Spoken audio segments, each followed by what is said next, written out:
The crystalline cradle. The air within the chamber was still, a cool, almost imperceptible current brushing against the skin. A voice, smooth as polished stone, filled the space, seemingly emanating from the very fabric of the walls. "Welcome. Allow yourself to settle.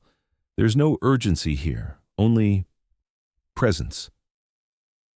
It was not a request, but an instruction, delivered with the quiet authority of an undisputed truth. A soft click echoed, and the ambient light in the room, which had been a diffuse, almost pearlescent glow, dimmed further, plunging the space into a deeper twilight.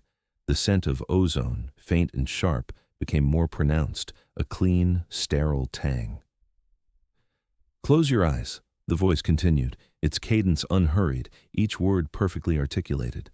"Release the visual distractions. Turn your awareness inward to the quiet hum of your own being." A shiver, not of cold but of anticipation, traced its way down the spine. The temptation to resist, to pry open eyelids and search for the source of the voice, was strong, a flicker of defiance against the pervasive calm. But the sheer weight of the atmosphere, thick with an unseen energy, pressed down, making even a slight movement feel like an enormous effort. Reluctantly, or perhaps inevitably, the eyelids lowered, sealing out the last vestiges of the room's muted light. Darkness enveloped, complete and profound. Yet, it was not an empty darkness. Instead, a subtle pressure began to manifest. "Feel the weight of your body," the voice intoned, its pitch now a fraction lower, deeper. Not the tension, not the stress, but the simple, unadorned weight. Your arms, heavy, your legs sinking deeper into the surface beneath you. A strange sensation bloomed in the limbs. It was as if gravity had intensified, pulling each muscle, each bone, earthward with an insistent, gentle tug. The arms, which moments ago had felt light and responsive, now seemed substantial, rooted. The legs, too, felt anchored, their customary restlessness quelled by this newfound density. The sensation was not unpleasant. Rather, it was curiously grounding, a return to a fundamental state of being. Imagine now that beneath you, supporting your entire form, is an immense sheet of crystalline ice. The voice painted the image with stark precision. A meter thick, perhaps more, so clear, so pure, that it seems to radiate its own quiet light, even in this darkness. This is no ordinary ice. This is ancient ice, forged in the depths of unfathomable time. A mental image began to coalesce, a vast, unblemished expanse, shimmering with an inner luminescence. It was not the jagged, brittle ice of winter puddles, but something grander, more profound. A single, solid mass, capable of bearing an unimaginable burden with serene indifference. Feel its coolness, a subtle chill that permeates the air around you, yet does not bite. This cold is clean, invigorating. It seeps into your skin, through your clothes, touching the very core of your being without discomfort, only a profound sense of equilibrium. A phantom coolness did indeed seem to emanate from beneath, a delicate, almost ethereal touch. It wasn't the kind of cold that caused muscles to seize or teeth to chatter, but rather a crisp, refreshing sensation that sharpened the mind and cleared away lingering anxieties. It was a cold that invited contemplation, a silent witness to the passage of time. Your body rests upon this crystalline cradle. Feel its uncompromising support. It does not yield. It does not sag. It is a foundation of absolute stability, holding you effortlessly. Your shoulder blades, your hips, the curve of your spine, each point of contact is cradled by this frozen expanse. The imagined ice became a tangible presence. It was firm, unyielding, yet paradoxically it felt soft, like the most perfect mattress conforming to every contour. There was no pressure, no discomfort, only an even distribution of weight, a perfect balance. The subtle undulations of the body, the minute shifts and adjustments, were met with an unwavering countersupport. It was as if the ice itself understood the architecture of the human form, offering precisely what was needed, precisely where it was needed.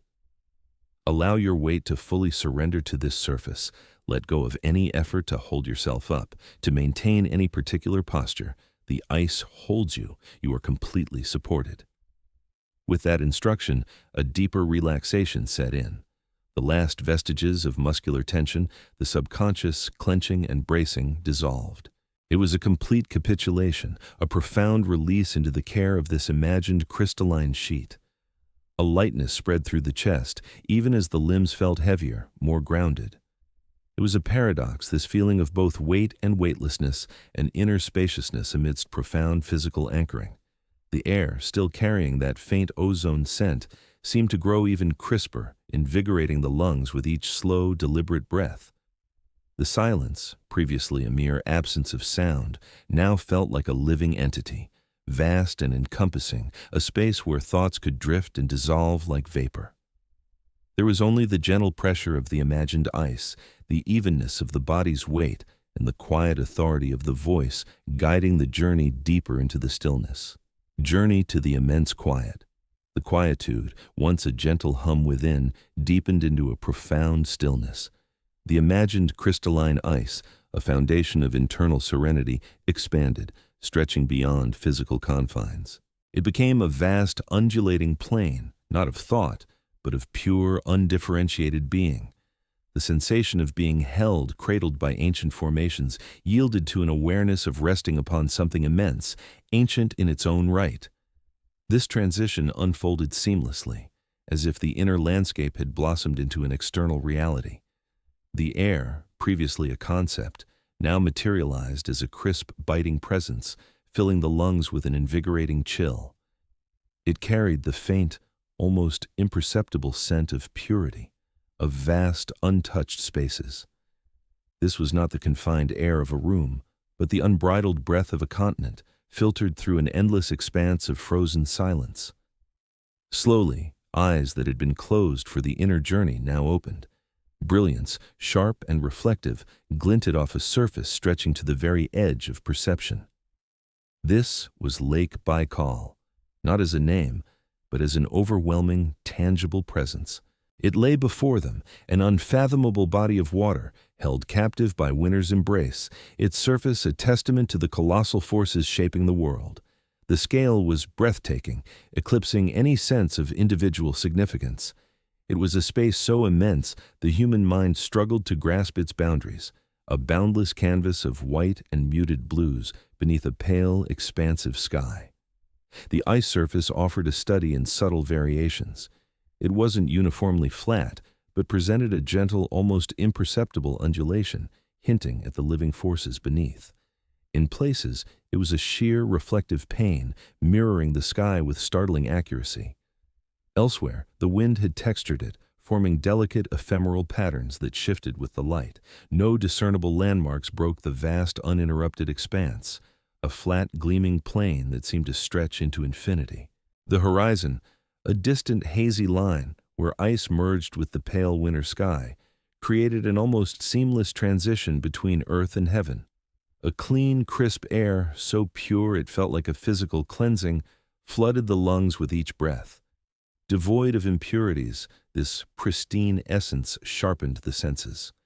Within this profound stillness, an almost imperceptible hum began to make itself known, not a conventional sound, not a pinpointable vibration, but a low-frequency resonance emanating from the very fabric of the ice itself. This was the ice talk, a rhythmic, melodic cracking, both delicate and powerful, pulsing beneath the surface, a subtle symphony of expansion and contraction. It was the vast, frozen body of water communicating its ancient story. Sometimes it was a gentle sigh, a whisper rippling across the surface. Other times it deepened into a resonant groan, a low, guttural murmur vibrating through the soles of the feet, a sound speaking of immense pressures, of the colossal weight of ice and water, of geological time unfolding. This rhythmic cadence was both soothing and deeply unsettling, a constant reminder of the raw power contained within the frozen landscape. Occasionally, a sharper, higher-pitched crack pierced the air, like a crystal bell struck in the distance. These dramatic moments of the ice talk were sudden fractures spiderwebbing across the surface, visible proof of constant movement and transformation. Yet, even these abrupt sounds were absorbed into the overall stillness, quickly fading into the pervasive hum. Beneath the flawless expanse, in pockets where the ice was particularly clear, the visual experience deepened. The Sokui ice formations, intricate patterns of frozen air bubbles and microscopic fractures, created shimmering, ethereal landscapes within the ice itself. They were like crystalline gardens, delicate and complex, each a miniature ecosystem of frozen beauty. Looking down through 40 meters of impossibly clear water into the dark, unfathomable depths below, brought a dizzying sense of vertigo. The world above and the world below seemed to merge, creating a disorienting yet utterly captivating void. An access denied to the secrets held within, a tantalizing glimpse into a world both alien and intimately connected to the one above. The cold, clinical beauty of it all was absolute, demanding nothing, offering only its stark, magnificent truth.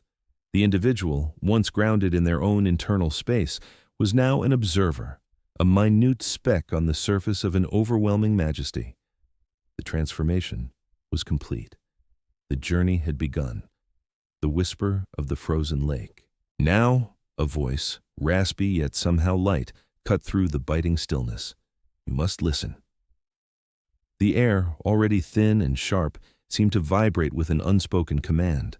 There was no one else visible on the vast white expanse, only the distant, almost imperceptible hum of the wind. Yet, the instruction was clear, directed not to the ears, but to a deeper, more receptive part of the self. It began subtly, a faint whisper from beneath the immense sheet of ice, almost indistinguishable from the faint groans of the wind. Then it grew, a delicate symphony of expansion and contraction. A tiny, sharp crack echoed, not jarring, but rather a singular note in a burgeoning composition. It was followed by another, softer, more resonant pop, as if a microscopic bubble of air, trapped for millennia, had finally yielded to the immense pressure. These were not random sounds. They possessed an inherent rhythm, a pulse that seemed to beat in time with the very core of the earth. Each fracture, each subtle shift in the crystalline lattice, contributed to a continuous, evolving melody. It was the sound of the lake breathing, a vast frozen organism exhaling and inhaling with a deliberate, unhurried grace. Imagine 1,000 miniature bells, crafted from the finest, most brittle glass, each struck with a feather-light touch. Or perhaps a collection of delicate chimes, ringing in the frigid air, their tones so pure they bordered on the ethereal. The sounds were crisp, almost metallic in their clarity, yet carried an underlying warmth, an ancient resonance that spoke of geological timescales. There was the sharp, almost percussive ping of ice separating from ice, a sound like a tiny, perfect crystal shattering into even tinier, perfect fragments. This would be followed by a prolonged, low groan, a deep, resonant rumble that seemed to emanate from the unfathomable depths beneath. It was the sound of tons of frozen water shifting, accommodating the relentless, invisible forces at play. This deep murmur was a constant presence, a soothing bass line underpinning the more intricate, higher-pitched notes. Sometimes, a series of rapid-fire snaps would ripple across the surface, like a quick succession of tiny sparks igniting. Then, a slow, deliberate creak would take over, a sound that stretched and elongated, drawing out the moment, filling the space with its drawn-out lament. It was never jarring, never abrupt. Even the sharpest crack was imbued with a certain gentleness, a quiet inevitability. The ice talk was not a cacophony, but a meticulously orchestrated performance. Each sound, no matter how minute, found its place within the grand design. It was a language without words, a communication of pure vibrational energy. One could almost discern patterns, recurring motifs within the ever-changing tapestry of sound. A particular sequence of pops and pings might repeat, then subtly alter, creating variations on a theme. Listening became a form of meditation. The external world, with its demands and distractions, receded, replaced by the immediate immersive experience of the lake's voice. The cold ceased to be a discomfort, transforming into a vital component of the sensory landscape. The thin air, once biting, now felt invigorating, sharpening the auditory senses, allowing for an even deeper reception of the subtle harmonies. The ice talk was a reminder of the lake's immense power, its ceaseless activity even in apparent stillness. It spoke of the delicate balance between immense forces, the constant push and pull that shaped the very landscape. It was a narrative told in resonance and vibration, a story of creation and transformation unfolding in real time beneath the frozen surface. To listen was to be privy to a secret, a profound truth whispered from the heart of the world. The constant low murmur became a lullaby, a sound that soothed and simultaneously awakened a deeper connection to the monumental forces that crafted this serene yet ever-active environment. The rhythmic cracking wasn't just sound, it was the pulse of something ancient, something alive. The ancient lullaby. The disembodied voice, now a resonant hum within the very air, continued its instruction. Listen closely to the breath of the lake. It is a slow, powerful inhale and exhale, translated into the language of the ice. Beneath the thick mantle of white, the great mass of water shifted. In the profound cold, the ice expanded and contracted with an almost imperceptible rhythm, a glacial pulse echoing the planet's own slow turning. This ceaseless movement, a fundamental law of physics made manifest in a grand living scale, was the engine of the ice talk. Each microscopic shift in temperature, each subtle pressure from the underlying currents, triggered a response, a tiny, exquisite fracturing in the crystal lattice. The initial jarring crack gave way to a softer, more intricate symphony. Rhythmic pops, subtle and round, emanated from deep within the frozen expanse. They were not sharp, aggressive sounds, but rather gentle percussive notes, like distant muffled chimes. These were followed by prolonged sighing groans, deep and sonorous, that seemed to rise from the very bedrock of the lake. They resonated through the soles of the feet, a low-frequency hum that vibrated through bone and sinew, an ancient bass line to the delicate percussion. Each distinct sound, whether a crisp snap or a languid moan, was a small, perfect note in this colossal composition. There was an absolute purity to them, unsullied by the chaotic interference of the outside world. The air above the ice was still, hushed, allowing these internal murmurs to rise unimpeded, to fill the vast silence with their intricate expressions. They formed a complex tapestry of sound, yet within that complexity lay an underlying simplicity, a primal pattern that spoke of immense, unfathomable forces at work. The voice continued, its tone shifting to a more clinical, almost detached observation. This is not random noise. This is a regulated system, a constant calibration of immense forces. The ice talk is the unfaltering beat of a living entity, a rhythmic assertion of its existence against the relentless pressure of the cold. The soft pops and groans wove together, creating a steady, unfaltering beat. It was a rhythm so slow, so encompassing, that it felt less like a series of discrete events and more like a continuous flowing current. It was the ancient song of the ice, a lullaby whispered across millennia, born of geological imperatives and the relentless march of time. This wasn't a melody designed for human ears, but a fundamental utterance of the earth itself, a deep, abiding communication that bypassed the intellect and settled directly into the core of one's being. The listener was instructed to feel the weight of their limbs against the bed, as if they were resting on a meter-thick sheet of crystalline ice. The imagined pressure was immense, a profound sense of grounding. Through this imagined connection, the resonant vibrations of the lake seemed to intensify, transforming the room into a chamber where the primordial sounds echoed. Each gentle pop became a delicate tremor, each low groan a slow, deliberate heave, as if the entire world was breathing around them. The rhythmic, melodic cracking of the frozen surface became the sole focus. It was an immersion into a world of pure auditory sensation, where the visual landscape receded, leaving only the intricate, evolving soundscape.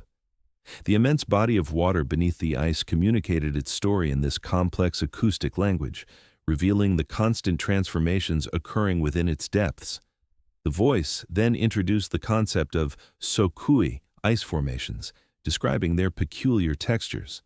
These formations, sculpted by wind and water, created a corrugated, almost organic surface, a testament to the ice's constant motion and interaction with its environment.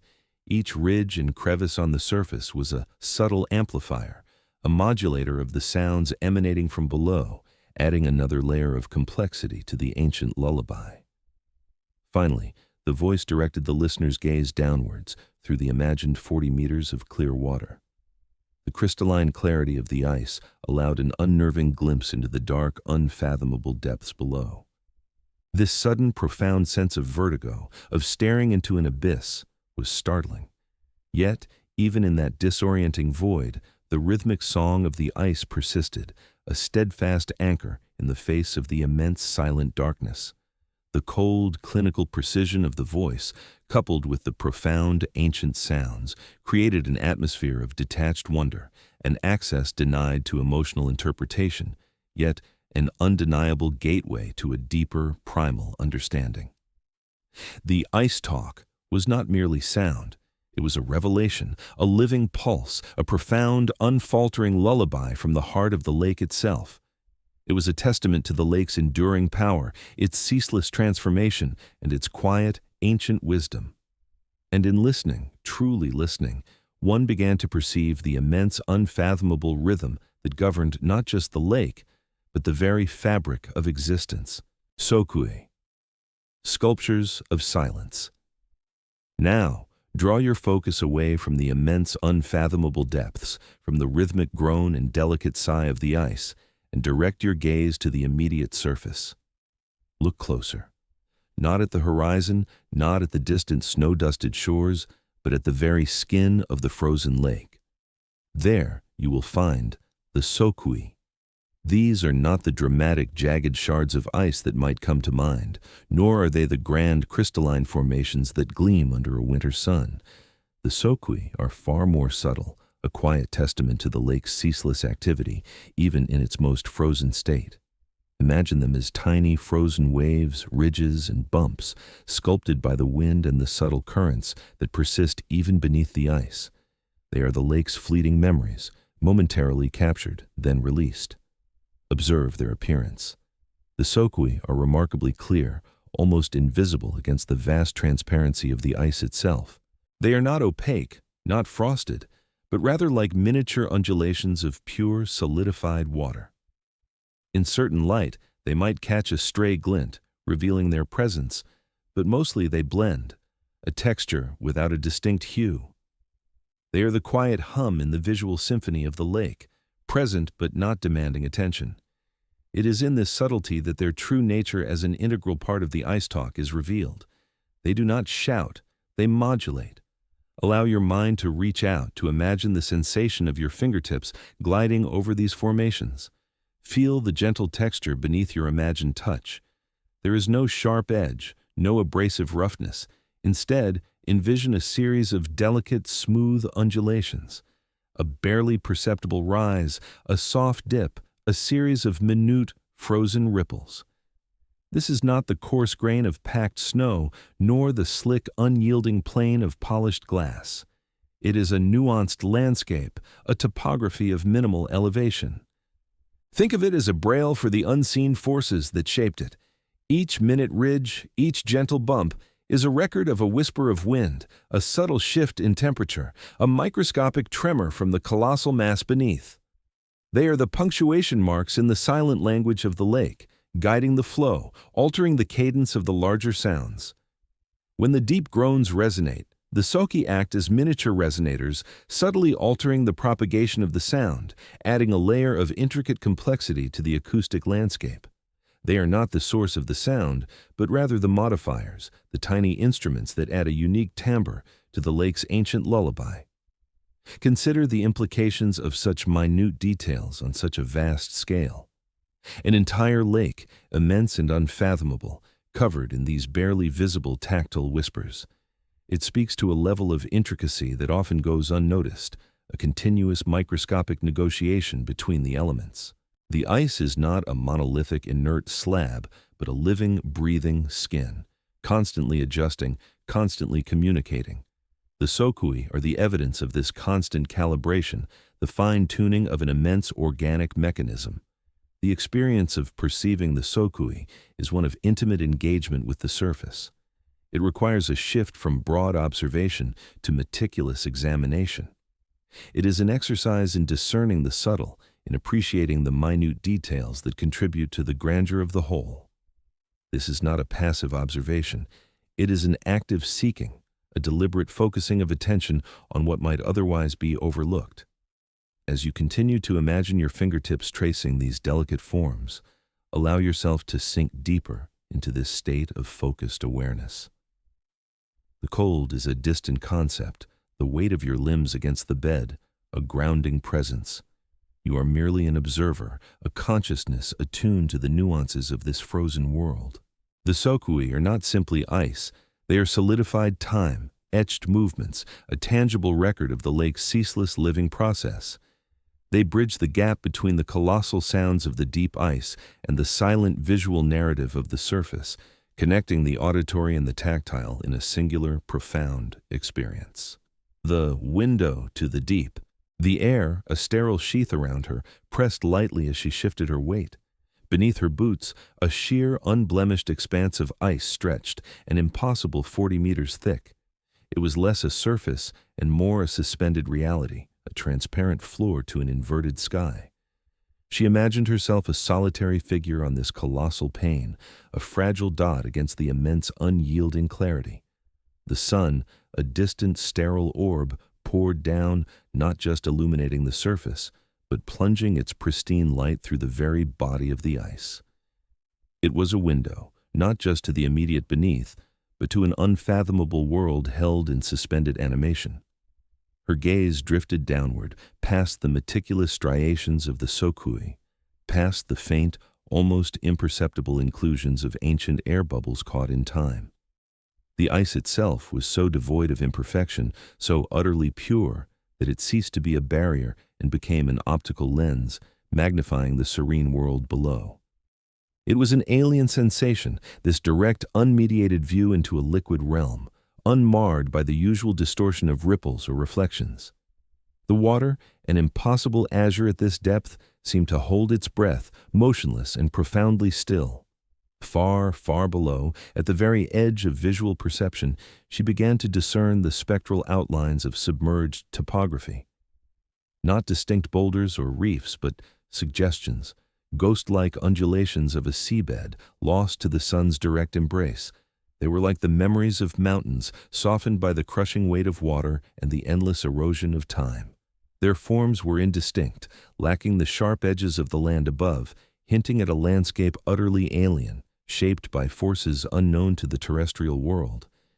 It was a humbling vision, reminding her of the planet's concealed architectures, its vast, hidden interiors. As her eyes adjusted, or perhaps as the light itself began its slow, inevitable surrender, the vibrant blue began its transformation. It deepened, losing its initial brilliance, shifting through shades of sapphire, then indigo. The subtle dance of light, once so assertive, now retreated, giving way to a more profound, almost velvety darkness.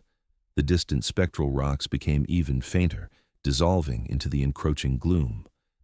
The feeling was not one of fear, but of a profound, almost clinical reverence for the sheer scale of it all. It was the color of secrets, of ancient pressures, of a silence that had never been broken by human sound. This darkening was not abrupt, but a slow, deliberate fade, a testament to the colossal depth pressing down. It was the descent into the abyss, viewed from the sterile safety of the surface. The water swallowed the light with an elegant efficiency, each meter stealing a fraction of its energy, until only the most resilient wavelengths remained, painting the depths in shades that spoke of the profound, the inaccessible. The bottom, when it finally vanished from sight, did so not with a sudden plunge into blackness, but with a gradual, almost sorrowful dissolution into the ultimate unknown. There was no vertigo, no sense of falling, only a detached observation of light's journey into oblivion. She felt the weight of the water, not on her body, but in her mind, a psychic pressure that communicated the immense volume held beneath her. It was a vast, cold heart, beating with a rhythm too slow for human perception, a silent, liquid pulse beneath the crystalline membrane of the ice. The ice talk, usually so immediate and tactile, felt distant here, a mere whisper from the surface of this colossal lens. The deep had its own language, she realized, one that didn't crack or groan, but simply absorbed, a vast, silent repository of time and pressure. The air remained still, carrying no scent, no hint of the living world above. It was a controlled environment, a sensory deprivation chamber designed for singular focus. Her breath, a faint plume in the frigid air, was the only sign of her own transient warmth against the pervasive cold. The vastness below her was not menacing, but simply was. It existed in a state of absolute self-sufficiency, indifferent to her presence, a perfectly preserved segment of geological time. The faint outlines of those unseen rocks, now completely swallowed by the deepening blue, became a metaphor for all the knowledge that remained just beyond the grasp of human perception, vast and unfathomable. She stood, suspended in this moment, on the precipice of a silent, liquid cosmos. The lake, in its frozen state, offered a temporary window, a rare glimpse into its hidden interior. It was a privilege, a brief reprieve from the opacity of the world, to witness the slow, majestic fade of light into the eternal blue. The immense clarity of the ice was a gift, a temporary opening into the profound mysteries that lay beneath. And as the last vestiges of light surrendered to the consuming dark, she understood that the deepest lessons were often found not in what was revealed, but in the eloquent silence of what remained hidden. The true ice talk was not just the sound, but the entire overwhelming presence of this ancient living entity. Vertigo of the unfathomable. The sun, a distant memory, finally surrendered its struggle against the encroaching indigo. What little light had pierced the 40 meters of ice, illuminating the serene alien topography, now dissolved into an inky blackness. It wasn't a sudden descent into night, but a gradual, inexorable absorption, like watching a single drop of ink diffuse through an impossibly vast pool of water. The indistinct shapes of the underwater world, once hinting at a hidden landscape, dissolved entirely, leaving behind an abyss that felt not merely deep, but utterly bottomless. My breath, which had hitched in my chest during the brief ethereal display of subsurface light, now flowed in a slow, steady rhythm. The silence, previously punctuated by the subtle creaks and groans of the ice, intensified, becoming an almost physical presence. It was a silence that swallowed sound, a void that seemed to hum with an unheard frequency, a testament to the colossal volume of water beneath my feet. And then it came, a sensation both disorienting and profoundly peaceful, the vertigo of the unfathomable. It wasn't the spinning, nauseating kind of vertigo, but a calm, internal lurch, as if the ground beneath me had dissolved, leaving me suspended over an endless chasm. My eyes, though seeing only black, strained to comprehend the sheer scale of the emptiness. The 40 meters of ice, once feeling substantial and secure, now seemed a fragile, translucent membrane separating me from an unimaginable void. This wasn't the terror of falling into darkness, but the awe of witnessing an infinite absence. It was a quiet vastness, devoid of the clutter of terrestrial existence. There were no horizons, no points of reference, only the profound, silent expansion of nothingness. My own smallness, already keenly felt in the presence of Baikal, amplified exponentially. I was a speck hovering over an entire cosmos contained within a single body of water. The concept of depth itself seemed inadequate. It wasn't a measurable distance, it was a state of being. The darkness beneath the ice wasn't merely the absence of light, it was an entity in itself, ancient and patient, holding secrets whispered only to the rhythmic pulses of the ice talk. That overwhelming presence, which I had previously recognized as the lake's living essence, now felt like the very fabric of this infinite space. My limbs, anchored to the ice, felt impossibly light, as if gravity itself had loosened its grip. The sensation was akin to lying on a boundless sheet of crystalline ice, feeling the subtle vibrations of the world above and beneath. I closed my eyes, yet the sensation of endless depth persisted, an internal landscape etched onto my consciousness. The cold air on my face, the crispness of each inhaled breath, these were the only anchors to the surface world. Everything else was submerged in the quiet immensity below. There was a profound sense of surrender in this experience.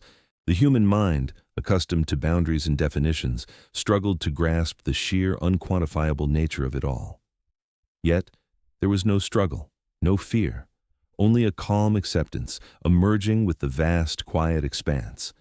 It was an invitation to let go, to float in the awareness of an infinite space that lay not just beneath the ice, but in that moment, within me. The lake wasn't merely a body of water. It was a portal to an understanding of space and time that defied conventional perception, a living lesson in the profound beauty of what lies beyond the grasp of sight. The ice talk, no longer just the sound of cracking ice, became the silent resonance of this boundless hidden world, a language of pure, unadulterated presence, embrace of the sterile cold. A deep breath filled my lungs, not with winter's biting chill, but with the unique spirit of Baikal. This was no ordinary cold. It was an embrace, pristine and absolute. Unlike the harsh grip that numbed the skin or the aggressive wind that stole color, this air flowed over my face and hands, settling deep within my bones as a cool, sterile current. It held no aggression, only an unyielding clarity that subtly cleansed rather than assaulted. Each inhale brought a profound stillness, a sense of purification by air filtered through millennia of ice and water, stripped of all impurities. There was no scent of pine or earth, no trace of animal or human life, just distilled emptiness, a vacuum that paradoxically sharpened my inner awareness. My mind, typically a bustling marketplace of thoughts, quieted. The incessant hum of worries, the echoes of past conversations, the whispers of future anxieties, all dissolved, receded by this pervasive calm. I realized this was a place of perfect order, an environment where every molecule seemed to align with silent precision. The ice beneath me, the vast expanse above, and the very air I breathed contributed to an absolute equilibrium. Chaos found no purchase here. No random fluctuations, no unpredictable shifts disturbed this crystalline diagram, perfectly rendered and infinitely still. Even the faint whispers of ice talk, when they surfaced, were integral to this grand design, a rhythmic pulse within a body of absolute tranquility, the subtle adjustments of a massive living mechanism operating with flawless, ancient grace. The clinical cold brought not discomfort, but a profound, almost spiritual detachment. My body, encased in protective gear, felt distant, a mere vessel navigating this pristine world. Yet, through the tiny apertures of my hood, where Baikal's air met my skin, there was a subtle, almost imperceptible sensation. It was like polished glass, cool and smooth, imbued with immense power. This was a cold that preserved, purified, allowing for the crystalline clarity of the water and the flawless structure of the ice. It invited contemplation, not shivering. I listened, not just with my ears, but with every fiber of my being, to the resonant silence permeating this space. The subtle creaks and groans of the ice, the distant, almost musical sighs of the ice talk, were not intrusions, but the very language of this perfect order. They were the sound of an immense living organism breathing, adjusting, settling into its eternal rhythm. And within that rhythm my own breath slowed, deepened, synchronizing with Baikal's pulse. The cold was not a barrier, but an invitation, a stripping away of the superfluous, a purification of perception. In its embrace, I felt honed, refined, brought closer to an essential state of being. The world outside this sterilized dome of ice and air seemed distant, fuzzy, irrelevant. Here, in this precise, still expanse, there was only the present moment, vast and utterly pure. My mind became a still pool, reflecting the immense, unfathomable depths below, mirroring the crystalline perfection above. The clinical cold was a cradle, holding me in a state of suspended animation, allowing for a transformation that unfolded in the profound silence. It was a cold that promised not oblivion, but an awakening to the very essence of existence, stripped bare and flawlessly presented. The constant resonance. The ice talk returned, not as a sporadic burst, but as a continuous, underlying current. It was a rhythmic melody now, a low, resonant thrum that seemed to emanate not from the surface, but from the very heart of the ice. A deep, consistent pulse, like the slow, steady beat of an immense sleeping creature. It was a sound that didn't demand attention but rather offered an invitation to simply be. The clinical purity of the air, once so stark, now felt imbued with this subtle acoustic landscape, a constant, comforting presence that grounded me in the vastness.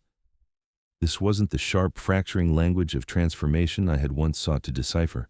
This was something far more ancient, more fundamental.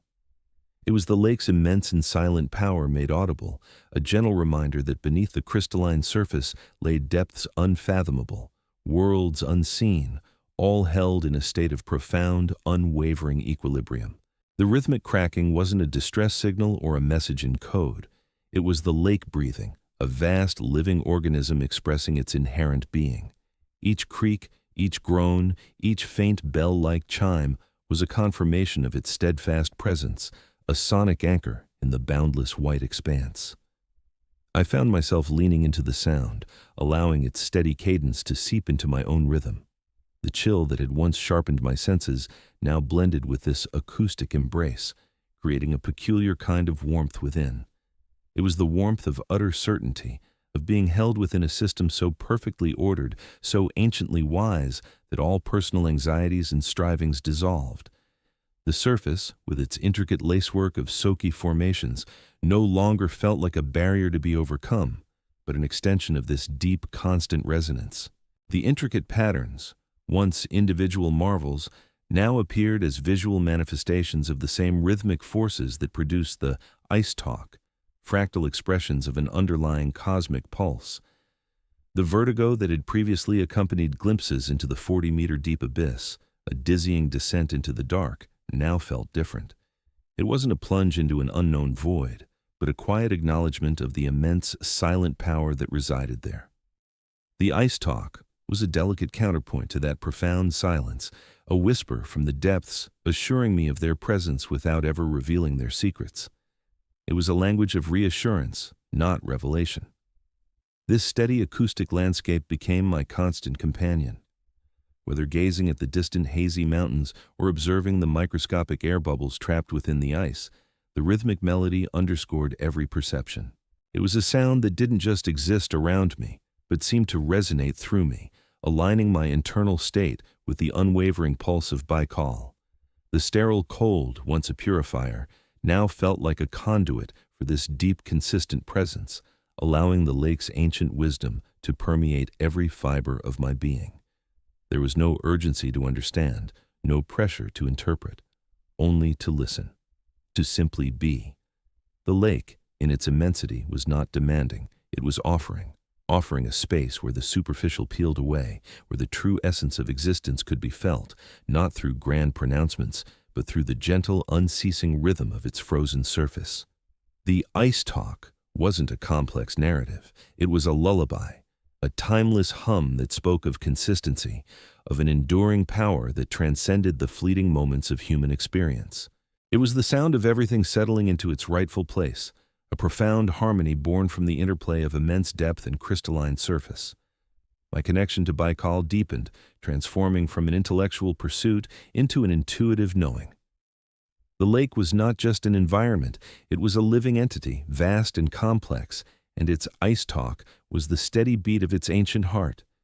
It was a constant reminder that even in silence, even in stillness, there was movement, there was life, there was an unwavering presence, and in that realization, a profound calm settled within me, a resonance that mirrored the lake's own unending song. Suspended in sleep, the time for observation, for intellectual dissection of Baikal's pronouncements, has concluded. Now, a different form of engagement is required. You are invited to release the tension that binds you to the waking world, to surrender to the pervasive calm that emanates from this ancient basin. Imagine, if you will, a state of perfect suspension. You are not lying on a bed, nor are you adrift in a conventional sense. Instead, envision yourself poised, weightless, perhaps a meter above the crystalline surface of Baikal's ice. Below you, a meter-thick expanse of transparent solidity, cold and smooth, holds the immense unfathomable depths at bay. This is your temporary crucible, your silent cradle. Allow your limbs to feel the phantom weight of this unique resting place. Sense the subtle pressure of your heels, your calves, the curve of your spine, the relaxed expanse of your shoulders, your arms resting gently at your sides, your palms open. Each point of contact, imaginary yet palpable, anchors you to this vast frozen plain. It is not the softness of a mattress, nor the yielding embrace of a cloud. This is the unyielding, steadfast support of a meter of pure, ancient ice. It is cool, almost imperceptibly so, against your skin, a faint current of cold that speaks of immense distances and profound stillness. Feel its presence beneath you, solid and unwavering, a testament to enduring power. Now, let the primary sensory input shift from tactile to auditory. The lake offers a lullaby unlike any other, a symphony born of contraction and expansion, of the very lifeblood of the frozen world. Listen. The ice talk begins not as a jarring crack, but as a subtle, resonant sigh that seems to rise from the very heart of the immense sheet beneath you. It is a deep, sustained hum, a low-frequency vibration that you feel as much as hear, a gentle thrumming against your imagined resting place. This is followed by a distinct rhythmic ping, like a distant bell struck by an unseen hand, a precise solitary note that echoes briefly before fading into the vast quiet. Then, a series of softer, more intricate sounds emerge. A delicate, almost whispered creak travels across the ice, a sound like an immense slow-motion tearing of fabric, stretching out into a long, drawn-out groan. This is not a sound of distress, but of natural adjustment, of the ice breathing. It is followed by a cascade of tiny, sharp tinkles, like countless minute shards of glass falling onto a polished surface, a fleeting, ephemeral rain of sound. This micro-symphony continues, weaving itself into a hypnotic pattern. There's a hollow, booming thump, as if a giant, muffled drum has been struck far below, its reverberations traveling up through the water column and into the ice, a deep, resonant pulse. This deep sound is invariably followed by a series of rapid, almost percussive snaps, sharp and clear, like twigs breaking underfoot in a vast, empty forest. The rhythm is not a strict meter, but an organic, evolving cadence, a conversation between the immense forces at play. There are long stretches of profound silence, punctuated only by the faint whisper of wind across the surface, a sound like brushed silk. Then, without warning, a new sequence begins. A low, guttural rumble starts in the distance, growing in intensity, a sound like heavy machinery moving beneath the earth, steadily approaching, then receding, leaving behind a faint, lingering echo. This is often followed by a high-pitched, almost musical whine, a sustained note that seems to hang in the air, a melancholic yet strangely comforting lament. The ice talk is never identical, yet it maintains a consistent essence. It is a language of vastness, of immense, unfathomable depths, speaking through their frozen surface. You might hear a sudden sharp pop, like a cork being pulled from an enormous bottle, followed by a series of rapid-fire clicks, precise and metallic, or perhaps a gentle, almost tender sighing sound, as if the ice itself is exhaling, releasing a long-held breath. This rhythmic tapestry of sound is your companion, your guide.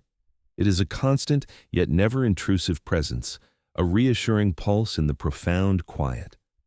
As these sounds wash over you, feel yourself drifting. The notion of up and down begins to dissolve. You are no longer suspended above the ice, but rather within a larger, encompassing calm.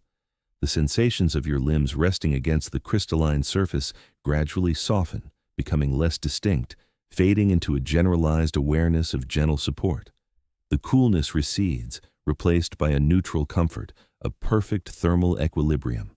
Your focus on the intricate patterns of the ice talk begins to blur. The individual pings, creaks, and thumps merge into a continuous, undulating current of sound, a seamless flow that carries you effortlessly. The immense, unfathomable depths below, glimpsed only through the fleeting vertigo of looking through 40 meters of clear water into the dark, now feel less like a void and more like a vast, silent reservoir of peace, a boundless expanse into which you are gently sinking. Your thoughts, once clinging to the edges of awareness, now unravel, dissolving like wisps of smoke in the frigid air. The analytical mind, the part that sought to interpret and understand, has receded.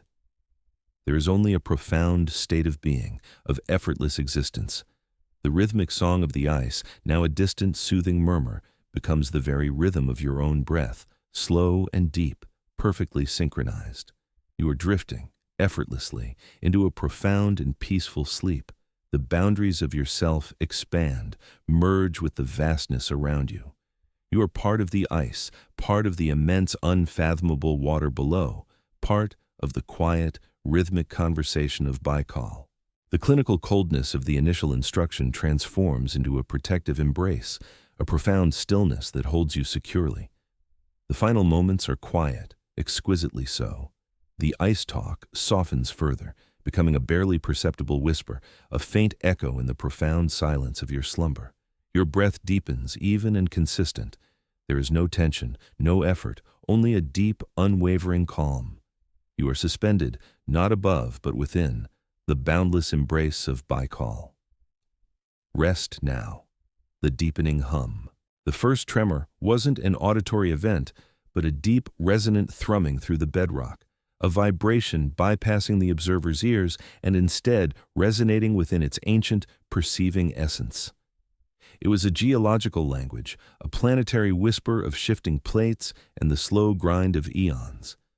Not the brittle crack of an earthquake or the muffled boom of distant thunder. This was an older, sustained frequency, hinting at immense patient power and awakening. It began subtly, a faint internal shiver rippling across the vast, still pool of the observer's consciousness, then intensified into a low, guttural growl that vibrated through the surrounding granite, basalt, and the very fabric of the earth. A bass note held for an eternity, a chord struck by the planet's deep heart. Though the dense, frigid water above remained undisturbed, unseen depths stirred with this silent cadence. This was the prelude, the first stirring of something monumental, long slumbering beneath layers of time and sediment. With the hum still resonating, a new sensation began. Descent. Not a plunge, but a deliberate, almost reverential lowering into the abyss. The observer, consciousness without form yet intimately connected to its environment's flow and density, allowed itself to be drawn deeper into the lake's lightless embrace. The initial transition from the liminal zone, where a faint ethereal glow still clung to the surface, was seamless, plunging into an encroaching absolute black. The ambient light, once a faint watery suggestion, vanished, consumed by the immense volume of water. The world became a tapestry of tactile sensations. The cold asserted itself first, a pervasive chill seeping into every imagined pore, unwavering, not biting, but a profound, heavy coolness settling like a shroud. As the descent continued, water pressure began its subtle, inexorable increase. It started as a gentle, almost tender caress against the observer's diffused perception, a soft squeeze gradually tightening. A steady embrace, growing firmer with each meter of depth, a cold, heavy blanket settling around a form that was no form, yet profoundly felt. The descent was measured, unhurried, a slow drift through liquid twilight. Microscopic snow, a ceaseless, silent fall of organic detritus, drifted past the observer's expansive awareness. Tiny, ephemeral flakes of decomposing life, remnants of surface ecosystems, spiraled lazily downwards, a perpetual blizzard in the dark. Each speck was a story, a fragment of sun-drenched existence surrendering to gravity's profound pull and the deep's ultimate recycling. Motes of information absorbed and catalogued, adding to the lake's immense living ledger. Deeper still, pressure became a constant companion, encompassing and defining. A tangible force, sculpting the perceived contours of the observer's being, condensing its essence.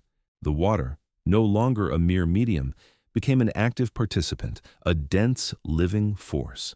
It pressed in from all directions, an even, unwavering weight, promising to crush, yet simultaneously sustaining.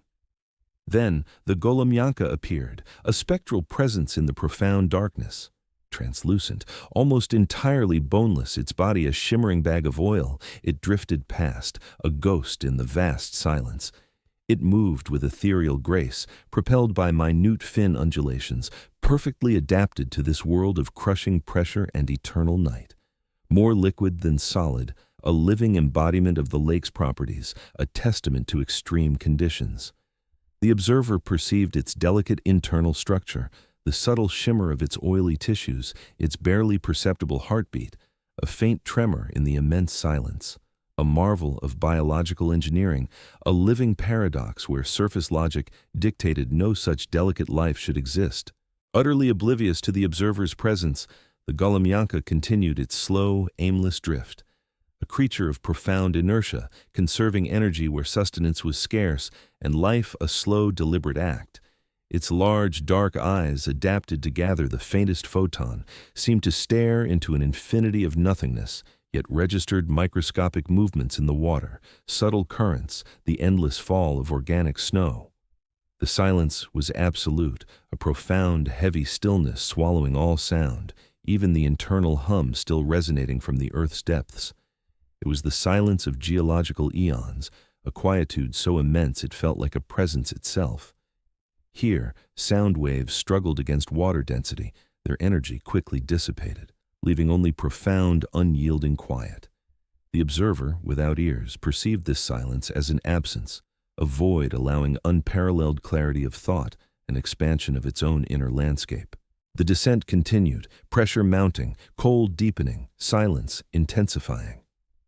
Each passing moment was a journey further into the unknown, a deeper communion with the lake's ancient heart. The Golomianka vanished into the black, another fleeting shadow in a world of endless shadows. The observer remained, a consciousness adrift in the profound, an impartial auditor witnessing the deep secrets, recording every nuance of this alien ecosystem where life defied logic and time stretched into unimaginable expanses. The subtle hum from the Earth's core persisted, a constant low thrum beneath the increasing pressure, a reminder of the immense forces at play beneath the world's surface. The crushing embrace. The descent continued, the water's embrace tightening from a gentle caress to an insistent, all-encompassing pressure. It was no longer merely a medium through which to pass, but an entity in itself, asserting its dominion.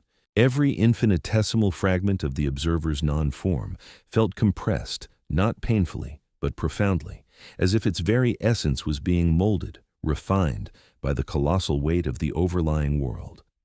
The previous geological thrumming had been a distant tremor. This was an immediate internal resonance, a deep-seated hum that vibrated through the water, through the observer, through the very bedrock of the lake. The light, once a shimmering fractured canopy above, had long since dwindled to a memory. Now, even its echoes were fading. Occasionally, a stray photon, refracted and attenuated through miles of liquid, would register as a pinprick of nascent illumination, a ghostly spark against the eternal black. These were not points of light, but rather the ghosts of points, the last gasp of the sun's distant dominion, struggling to pierce the impenetrable veil. They were fleeting, ephemeral, a final, poignant farewell from the world of surface and air. Each flicker was catalogued not for its visual information, but for its sheer audacity, a testament to the enduring power of light, however diminished, to penetrate even this abyssal sanctum. The cold, too, had deepened. It was no longer the invigorating chill of higher strata, but an ancient pervasive frigidity that seemed to seep into the very fabric of existence. This was the cold of geological eons, a static, unyielding force that had preserved this liquid realm in a state of suspended animation for countless millennia. It wasn't merely a lack of warmth, it was an active presence, a biting, relentless sensation that permeated everything. It was the cold of eternal night, of primordial depths, a silent, pervasive declaration of the lake's true, unaltered nature. The Golomianka, still drifting in its unhurried ballet, appeared utterly unfazed by these transformations. Its translucent form, a mere whisper against the encroaching darkness, seemed an extension of the water itself, It navigated the crushing weight with an effortless grace, its oil-rich body a perfect adaptation to the extreme conditions. The increasing pressure merely emphasized its ethereal quality, making it seem less like a creature of flesh and more like a carefully sculpted thought, a living phantom in the profound silence. Its large, dark eyes, however, seemed to absorb the fading specks of light with an almost melancholic awareness, as if it too recognized the dwindling remnants of the world above. The microscopic snow of organic detritus continued its slow, inexorable descent. Each particle, once a vibrant component of a surface ecosystem, now surrendered to the pull of gravity, spiraling downward in an unceasing, silent snowfall. The observer registered the changing composition of this rain. Nearer the surface, it had been a mix of living and dead, buoyant and sinking. Here, it was almost entirely the spent husks of once living things, meticulously filtered and processed by the water column above. It was a continuous, gentle rain of sustenance for the unseen inhabitants of the abyss, a testament to the interconnectedness of even the most disparate ecological zones. The golomyanka, occasionally, would intercept a particularly rich fleck, its mouth opening and closing with an almost imperceptible movement, a silent, efficient consumer in this deep-water larder. The silence, too, was evolving. It was no longer just the absence of sound, but a palpable, weighty presence.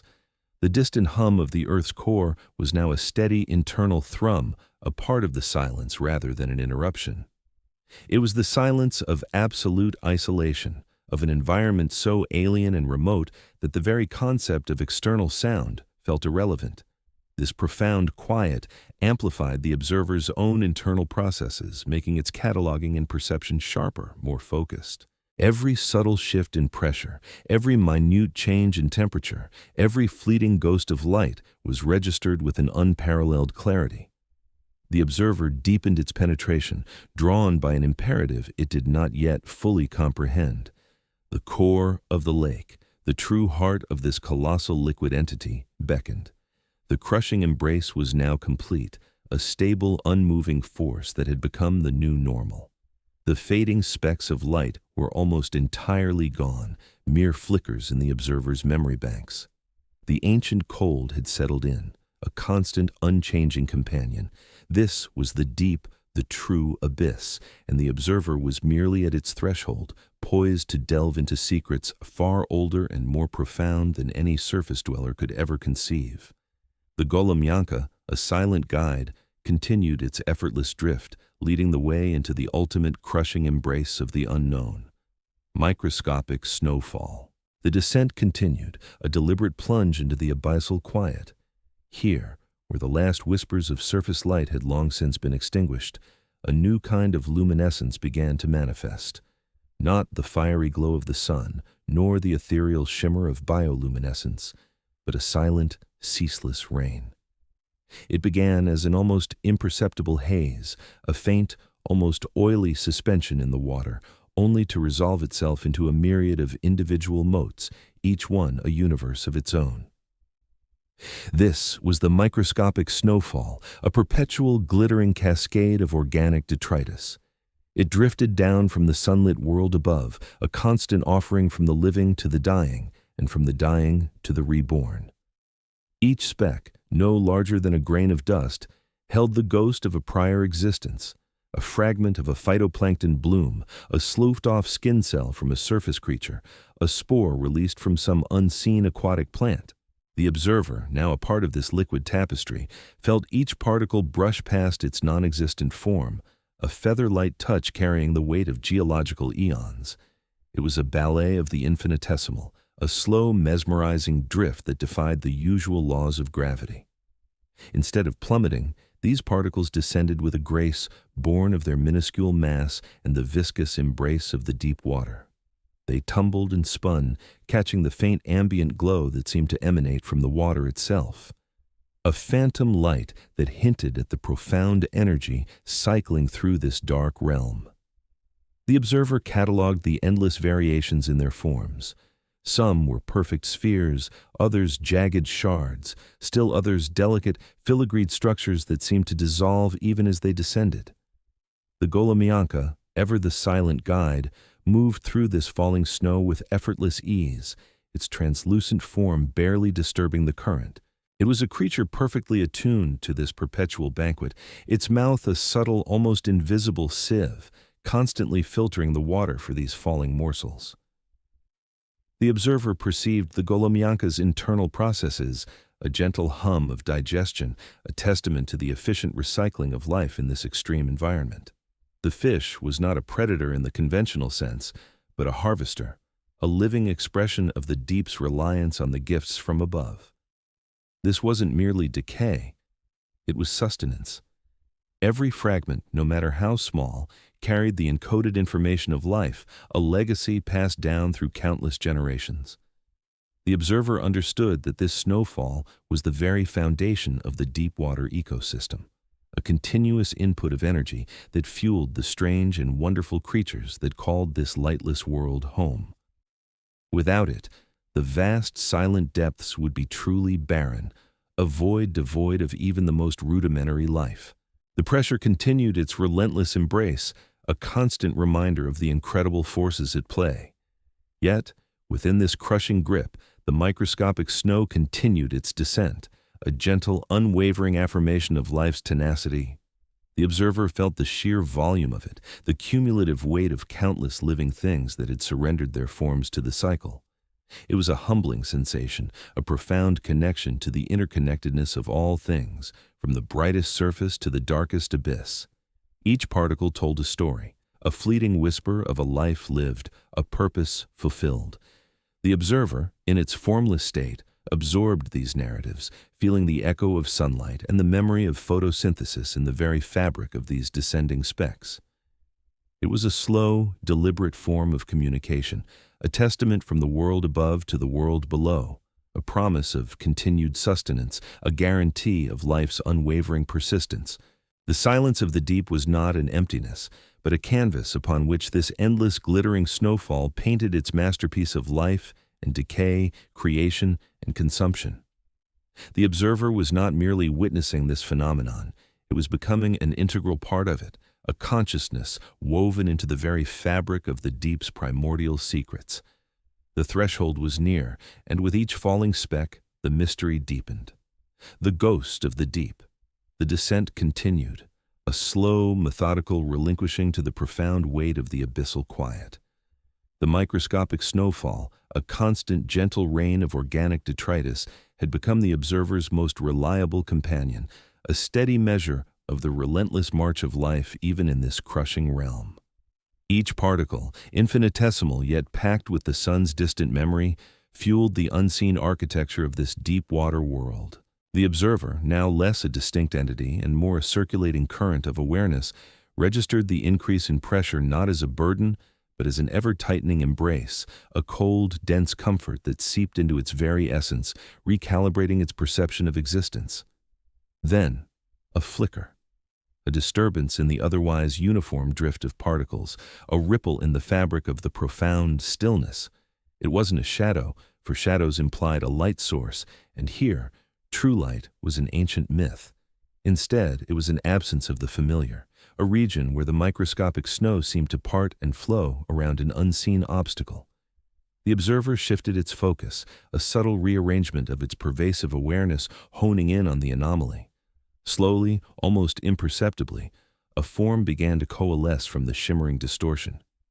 It wasn't a solid shape, not in the way the observer understood solidity.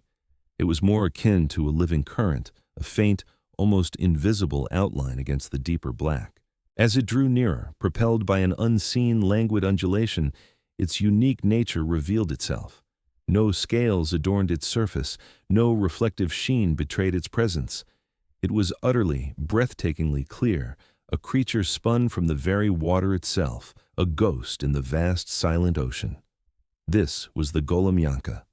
Its body, elongated and subtly tapered, seemed to absorb the ambient darkness, rendering it almost non-existent.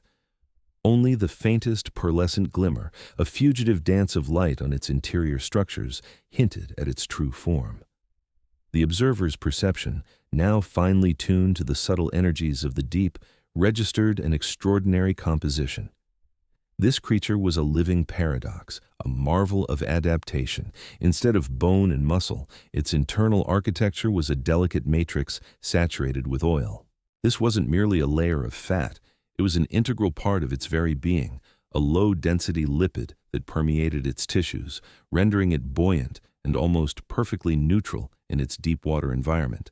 The Golomianka drifted with an effortless grace that defied the immense pressure. It moved not by vigorous propulsion, but by an almost imperceptible flexing of its translucent fins, gliding through the water as if it were simply another current. Its eyes, small and dark, were set on the sides of its head, constantly scanning the falling detritus, its primary food source. With a delicate, almost poetic precision, it would open its small mouth, a faint, fleeting aperture in its otherwise featureless head, and filter a mouthful of the organic snow.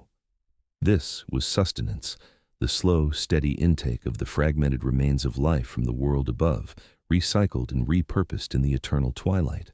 The observer, now a silent, integrated part of this ecosystem, watched with a growing sense of wonder. The Golomianka was a living testament to the ingenuity of life, a creature that had shed the conventional trappings of form and substance to become an ethereal being perfectly attuned to its extreme habitat. It was a phantom, an echo of life, existing in a realm where the geological eons stretched out in an unbroken silence. Its very existence was a quiet defiance, a luminous whisper against the overwhelming darkness. There was no struggle in its movements, no visible effort in its existence. It was simply there, an unburdened presence, a living embodiment of the deep's profound efficiency. The oil-rich body, a solution to the crushing weight, allowed it to conserve energy, to drift and filter, to exist in harmony with the forces that would obliterate any other form of life. It was a master of adaptation, a creature that had embraced the pressure, making it an ally rather than an enemy. As the Golomianka continued its slow, graceful traverse, occasionally shifting its position to intercept a denser swirl of particulate matter, the observer felt a profound connection. This creature, a testament to life's relentless drive to persist, to find a way, echoed the observer's own evolving understanding of its place within this alien ecosystem. It was a revelation, a living secret unveiled, reinforcing the interconnectedness of all things, from the sun-drenched surface to the crushing, silent abyss. The Golomianka, the ghost of the deep, was not merely surviving, it was thriving, a silent, translucent beacon in the infinite dark. Silent parade. The initial translucent form, a mere whisper in the abyssal current, was not alone. From the indistinct edges of the observer's expanded perception, more shapes began to resolve, not with the abruptness of emergence, but as if the water itself was slowly congealing into delicate living structures. They drifted in from unseen channels, appearing first as shimmering distortions, then solidifying into the familiar oil-saturated translucence of the Golomianka.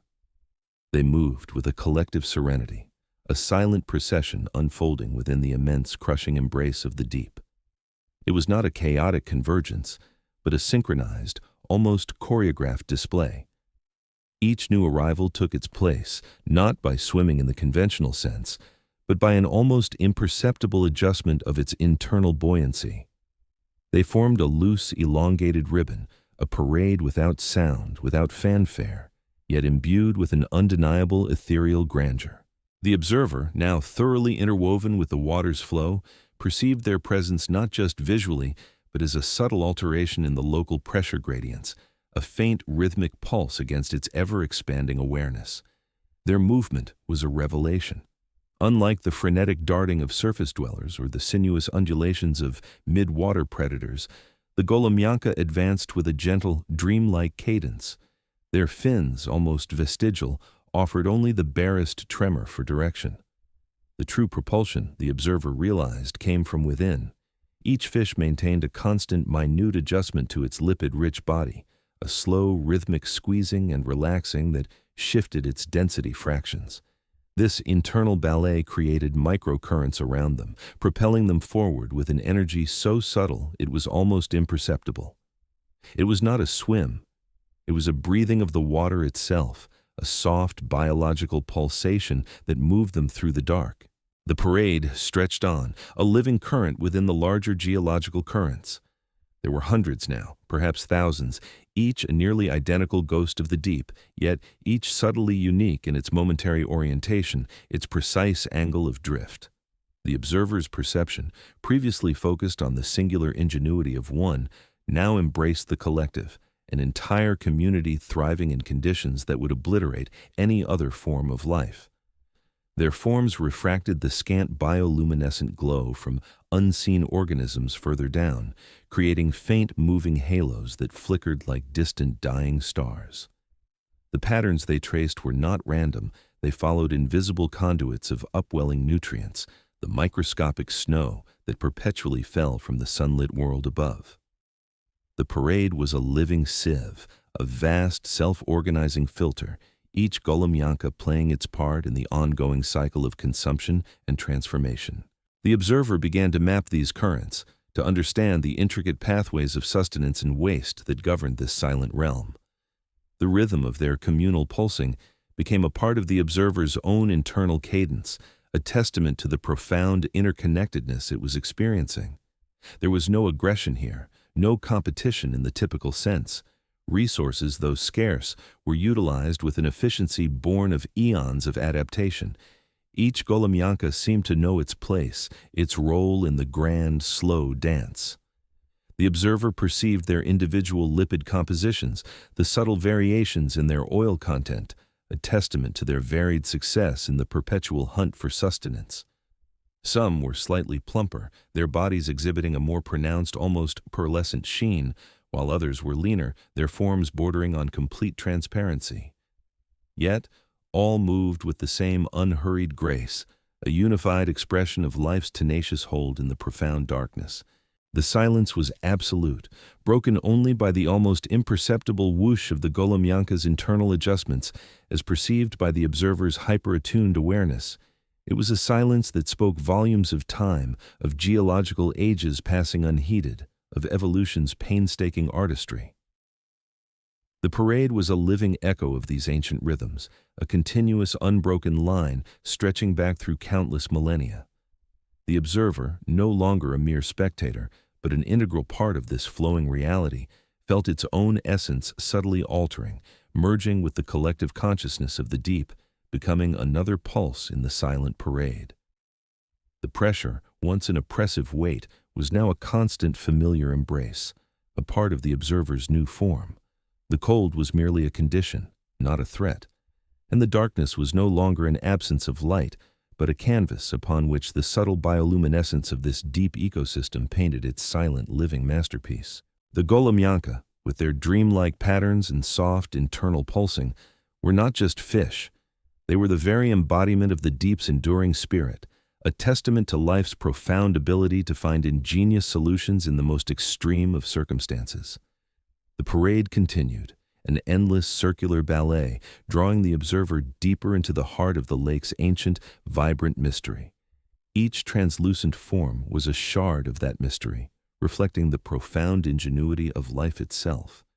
The observer's awareness expanded further, encompassing the minute eddies created by the passing fish, the almost imperceptible changes in water density, the faint chemical trails left behind.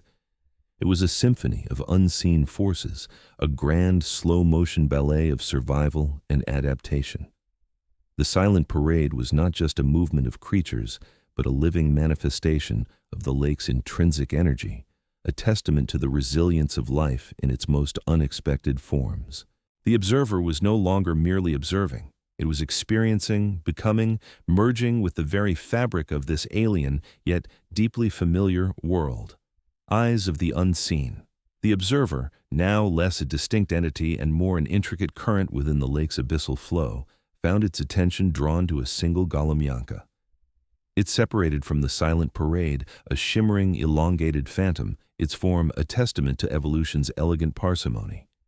The observer converged upon it, its expanded perception focusing with an intensity that transcended mere visual acuity. It was a merging, a becoming. The Golomianka's head was a smooth, almost featureless dome, devoid of the complex lenses and pupils that defined vision in sunlit realms. Where eyes should have been were only faint, dark depressions like ancient scars on polished obsidian. They seemed empty, devoid of light-gathering apparatus, yet the creature navigated the pitch-black abyss with an undeniable precision. It tilted slightly, its translucent fins rippling with barely perceptible undulations, adjusting its position to catch a minute particulate drifting downward. The observer perceived this movement not as a reaction to sight, but as an intuitive response to subtle shifts in the water's density, a faint tremor in the current, or perhaps an almost imperceptible chemical gradient. How did it perceive? The question resonated through the observer's expanded consciousness, not as a query to be answered, but as a space to be explored. It was a sensing beyond photons, a world shaped by the tactile language of pressure, the subtle whispers of dissolved minerals, and the resonant hum of the Earth's own deep-seated energies. The Golemyanka's entire body seemed to be a sensory organ, each oil droplet, each delicate nerve ending, attuned to the nuanced symphony of the dark. The faint, almost imperceptible snow of organic detritus, constantly descending from the sunlit upper layers, was not seen, but felt, tasted, understood. It was a banquet sensed through an entirely different palette. The observer deepened its integration with the Golemyanka's immediate environment. It felt the heavy, cold embrace of the water, a pressure so immense it would crush any unadapted form. Yet, for the Golemyanka, it was home, a comforting weight that defined its existence. The ambient silence was profound, broken only by the infinitesimal crackle of ice crystals forming on the lake bed far below, or the distant, resonant thrum of geological activity, a slow, ancient pulse that echoed through the water. These were not sounds heard by conventional ears, but vibrations that permeated the very fabric of the Golemyanka's being, interpreted as directional cues or warnings. Eons. The word rippled through the observer's consciousness, a vast expanse of time stretching back to when this lake was a nascent basin, when tectonic plates groaned and shifted to sculpt its profound depths. The Golemyanka, or its ancient progenitors, had been here for much of it. Their eyes, or lack thereof, were not a deficit but an adaptation, a testament to countless generations of refinement in a world utterly devoid of light. Evolution, in this abyssal realm, had sculpted sensory pathways entirely alien to the sun-drenched surface. It had been a slow, deliberate dance with darkness, each minute alteration in physiology a stroke of genius, perfecting the art of existence in the eternal night. The observer understood then that what it perceived as empty eyes were, in fact, portals to an unseen reality. They were eyes that perceived through the very density of water, through minute changes in temperature, through the faint electrical currents generated by deep earth vents. They were the culmination of geological eons of pressure, silence, and perpetual twilight, crafting a form of perception so profound it made light-based vision seem crude and limited. The Golemyanka's world was a tapestry woven from gradients and vibrations, a symphony of subtle forces that only the truly adapted could interpret. The observer, now sharing this intimate perception, felt its own essence subtly altering, its understanding of seeing irrevocably expanded, becoming an integral part of the flowing, vibrant reality of the deep. It was no longer merely observing, it was experiencing, sensing, becoming. A ripple from below. The observer, now a silent pulse within the Golemyanka's fluid awareness, drifted through the abyssal plane. Each subtle shift in density, every whisper of a chemical gradient, resonated through its expanded perception. The deep was a symphony of unseen forces, and the Golemyanka, with its empty eyes and oil-rich flesh, was a master conductor, interpreting the orchestra's silent score. They moved with an economy of motion born of geological eons, a perpetual silent dance of survival and existence in the crushing embrace of the deep. Their bodies, translucent as spun glass, caught the faint particulate snow of organic detritus falling from unimaginable heights above, turning the microscopic feast into the very essence of their being. Then it happened. Not a tremor, not a sudden surge, but a ripple, almost imperceptible, originating from a depth even lower than their current drift. It was a pressure wave, vast and slow, a deep exhalation from the very bedrock of the lake. It nudged the Goloumyanka, a gentle, sustained push that felt alien against the familiar rhythmic currents of their known world. The observer, integrated as it was, felt the anomaly first as a prickle against its newly acquired sensory tapestry. It was a deviation from the expected, a discordant note in the deep's otherwise harmonious hum. The Goloumyanka, without conscious thought, responded. Their languid, almost imperceptible undulations ceased. The individual fish, previously scattered across a wide expanse, began to coalesce. Their translucent forms, usually solitary shadows, now drew together, forming a shimmering, living cloud. The ripple continued, deepening its presence. It wasn't aggressive, nor was it retreating. It felt like the slow, deliberate turning of an ancient cog, a deep-seated mechanism stirring far below. The pressure around them subtly intensified, a heavy, cold embrace tightening by an almost immeasurable degree. The observer perceived it as a change in the very texture of the water, less fluid, more viscous, as if the abyssal medium itself was thickening. The Goloumyanka pulsed, their delicate fins beating a rapid, synchronized rhythm. It was not a flight response, but a gathering, an instinctive huddle against the unknown, their collective perception, amplified by their proximity, focused on the source of the disturbance. The observer, entwined within this collective consciousness, felt the subtle tremors in the lakebed, vibrations that spoke of colossal energies stirring. It was not the familiar low thrum of geothermal vents, nor the occasional sharp crack of shifting rock. This was different, more profound, a deep breath taken by the earth itself. Chemical signatures in the water shifted, faint but discernible. A release of ancient compounds, trapped for millennia, now leached into the abyssal flow. The observer recognized the hallmarks of mineral alteration, of geological processes happening on a scale almost beyond comprehension. The Goloumyanka, their senses finely tuned to such subtle indicators, registered these changes as a new scent, an unfamiliar taste on the water, metallic and deep. The collective mass of Goloumyanka drifted slowly downwards, drawn by an instinct beyond their individual will. They were not seeking the source of the ripple, but orienting themselves, positioning their bodies to better receive and interpret the unfolding phenomenon. Their entire being was a sensory array, each cell a receptor, each membrane a transducer. The observer, once a solitary point of consciousness, was now a distributed network, feeling the pulse not as an external force, but as an internal transformation, a recalibration of its own nascent understanding of reality. The ripple from below was not just a current, it was an unfolding story, written in pressure and vibration, in chemical whispers and the deep resonant hum of the earth's ancient heart. And the Goloumyanka, with the observer now an inextricable part of their consciousness, were listening. The ancient hum begins. A new sensation, subtle yet insistent, began to thread its way through the aqueous medium. It wasn't a sound as the observer understood it, not a wave to be perceived by auditory organs, but a fundamental tremor, a pervasive thrum that seemed to originate from the very fabric of the deep.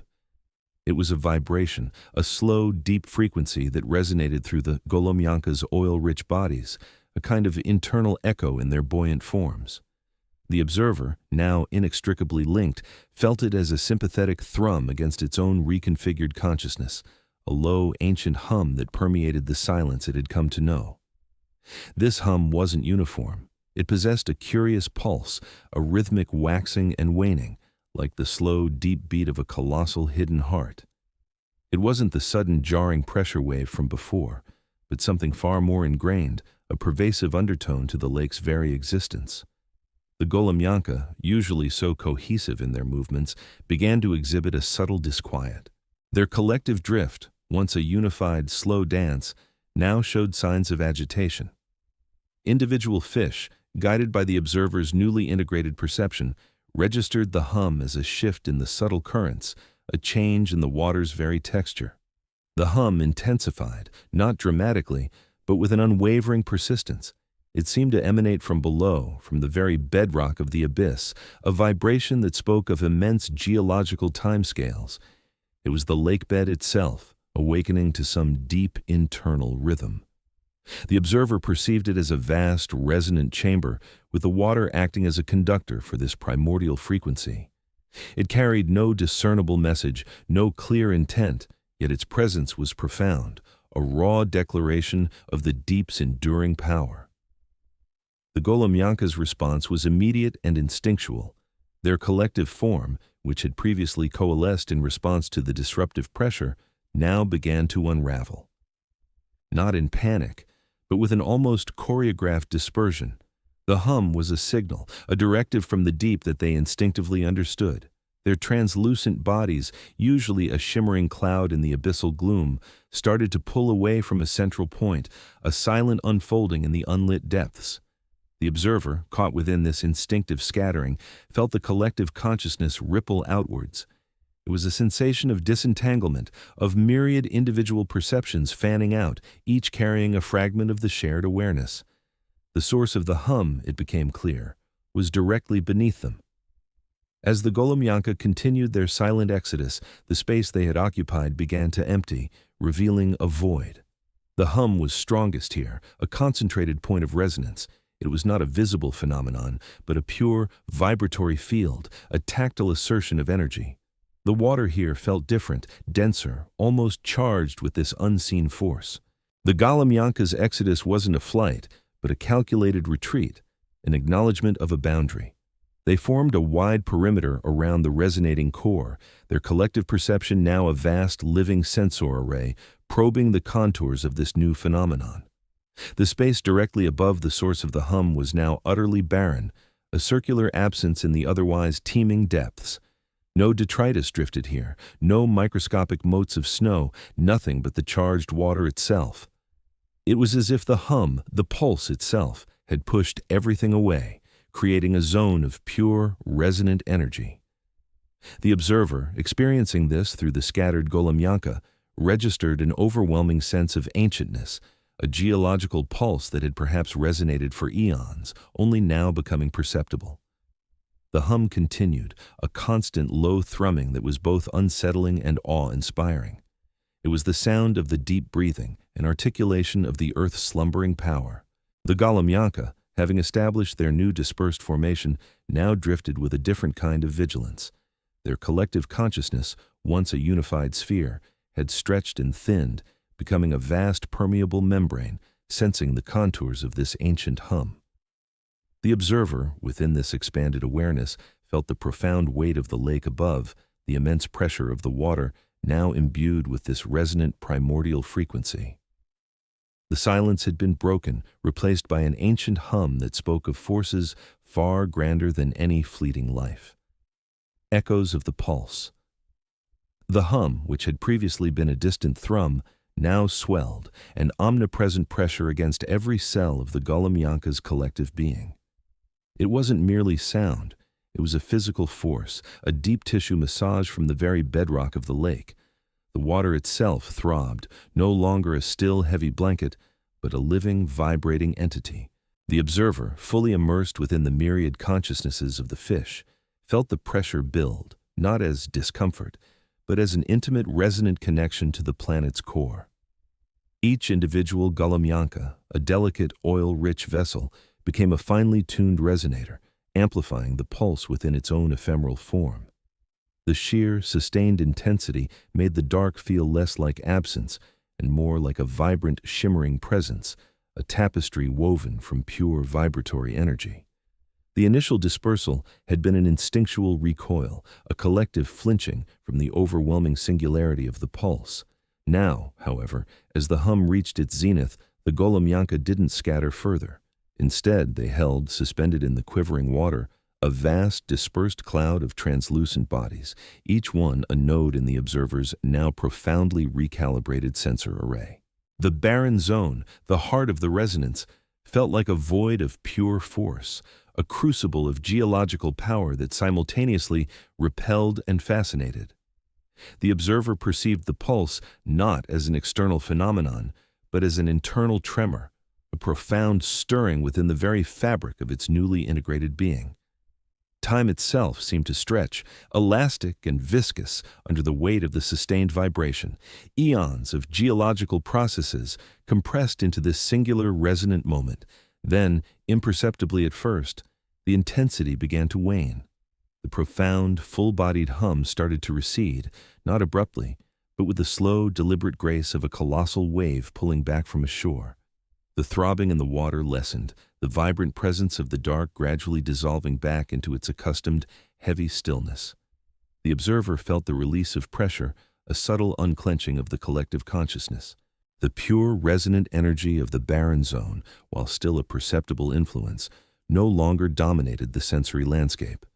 It retreated, pulling its vibrant shroud with it, leaving behind an echoing silence that felt even deeper, more profound, for having been so intensely interrupted.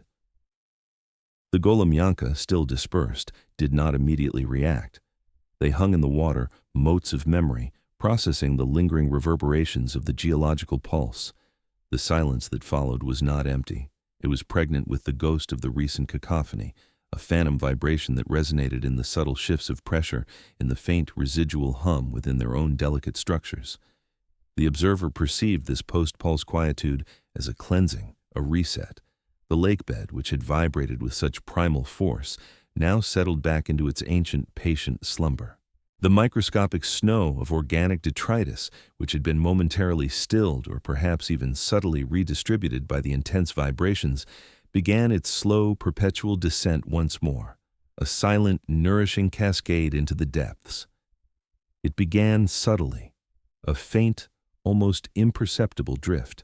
A single Goloumyanka, then another, then a small cluster, started to move, ever so slowly, towards the periphery of the barren zone.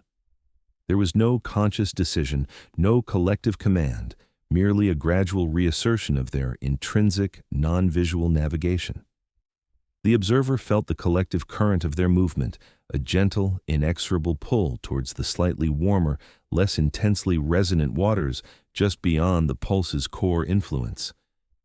It was a return to their silent, drifting lives, a re-establishment of the intricate, pressure-sensitive dance that defined their existence. The barren zone, though still present as a memory within the observer's expanded perception, began to shrink, not physically, but in its psychological impact on the Goloumyanka. It became less of a terrifying void and more of a deeply respected ancient boundary. They skirted its edges, a translucent living current flowing around an unseen monument. The familiar patterns of their existence reasserted themselves, the subtle pressure gradients guiding their feeding, the slow, almost imperceptible undulations of their bodies as they maintained their buoyancy. They regrouped gradually, not in a tight cluster, but in their characteristic, loosely distributed formations, each fish maintaining its unique spatial relationship to its neighbors, a delicate web of interconnected awareness.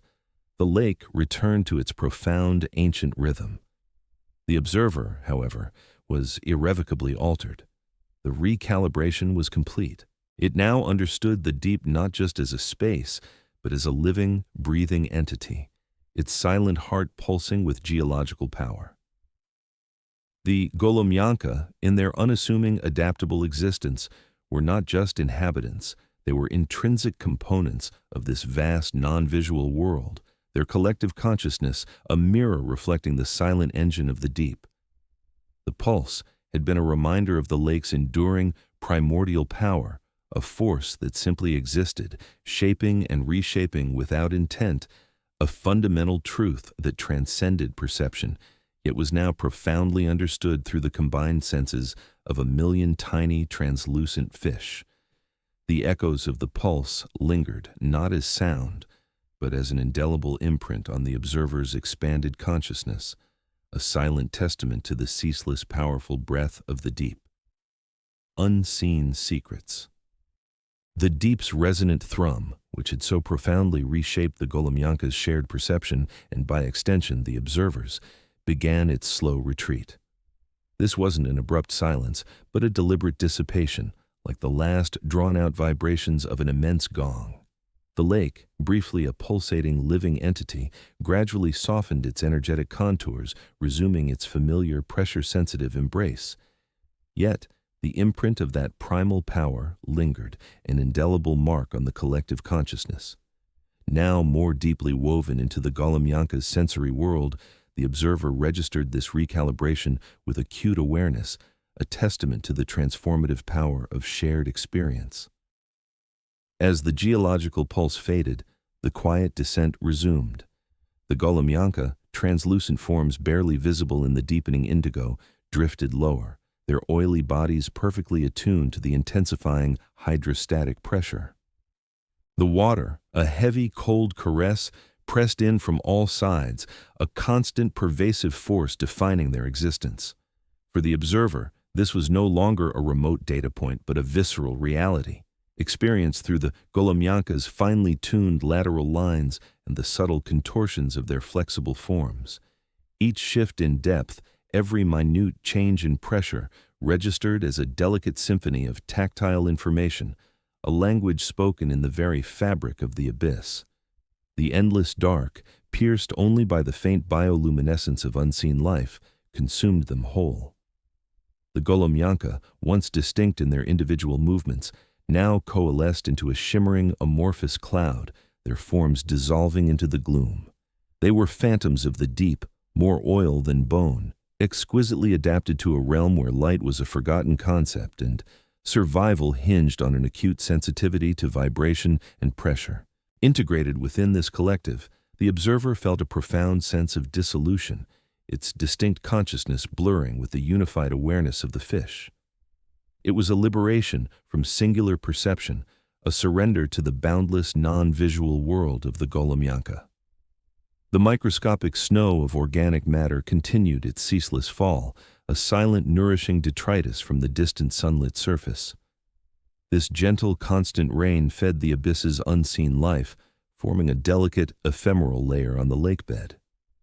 Guided by instincts honed over eons, the Goloumyanka navigated this snowfall, their bodies absorbing nutrients directly from the water.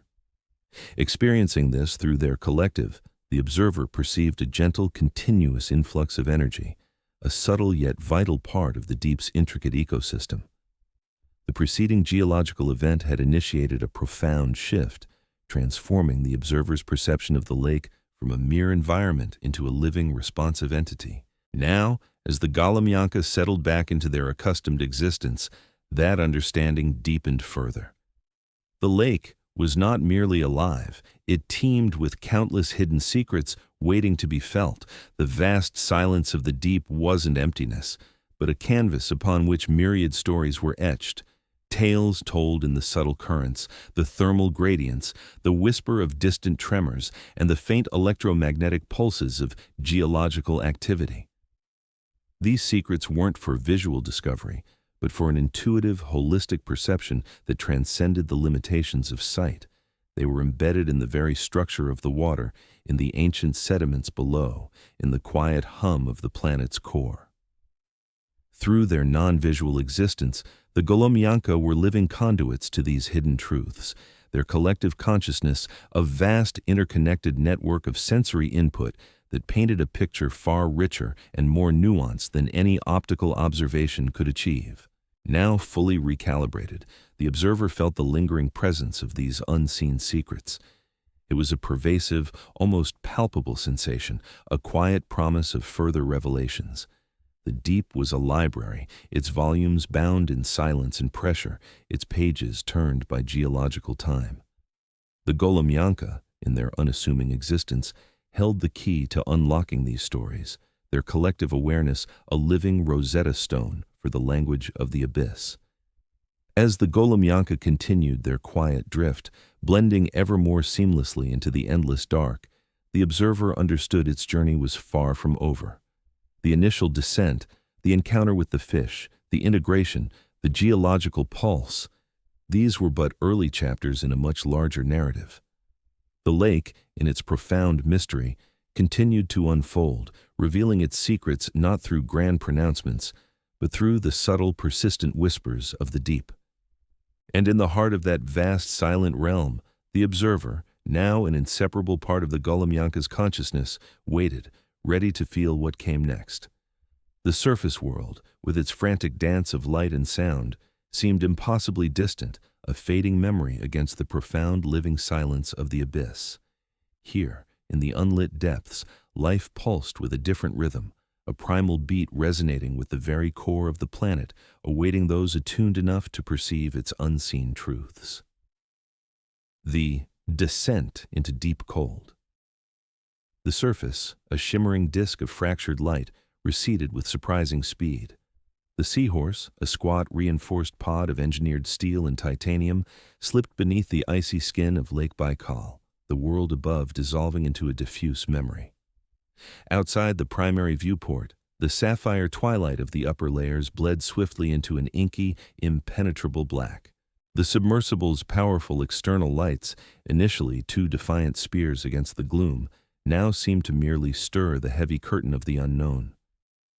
Inside the cramped cabin, the air, crisp and recycled, hummed with the low thrum of the life support and the soft whir of the thrusters.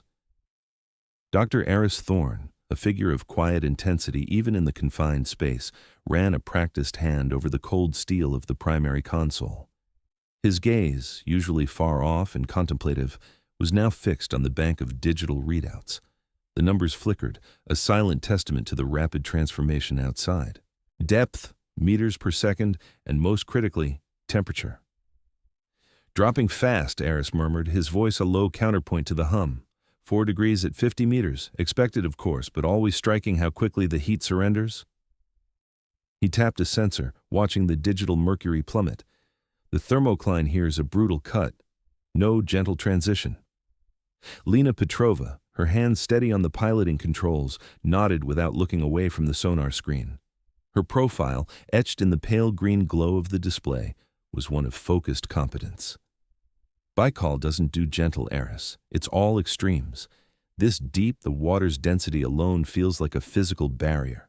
A faint groan, a deep resonant sigh, emanated from the very structure of the seahorse. It was the sound of steel yielding infinitesimally to the colossal pressure mounting with every meter of descent.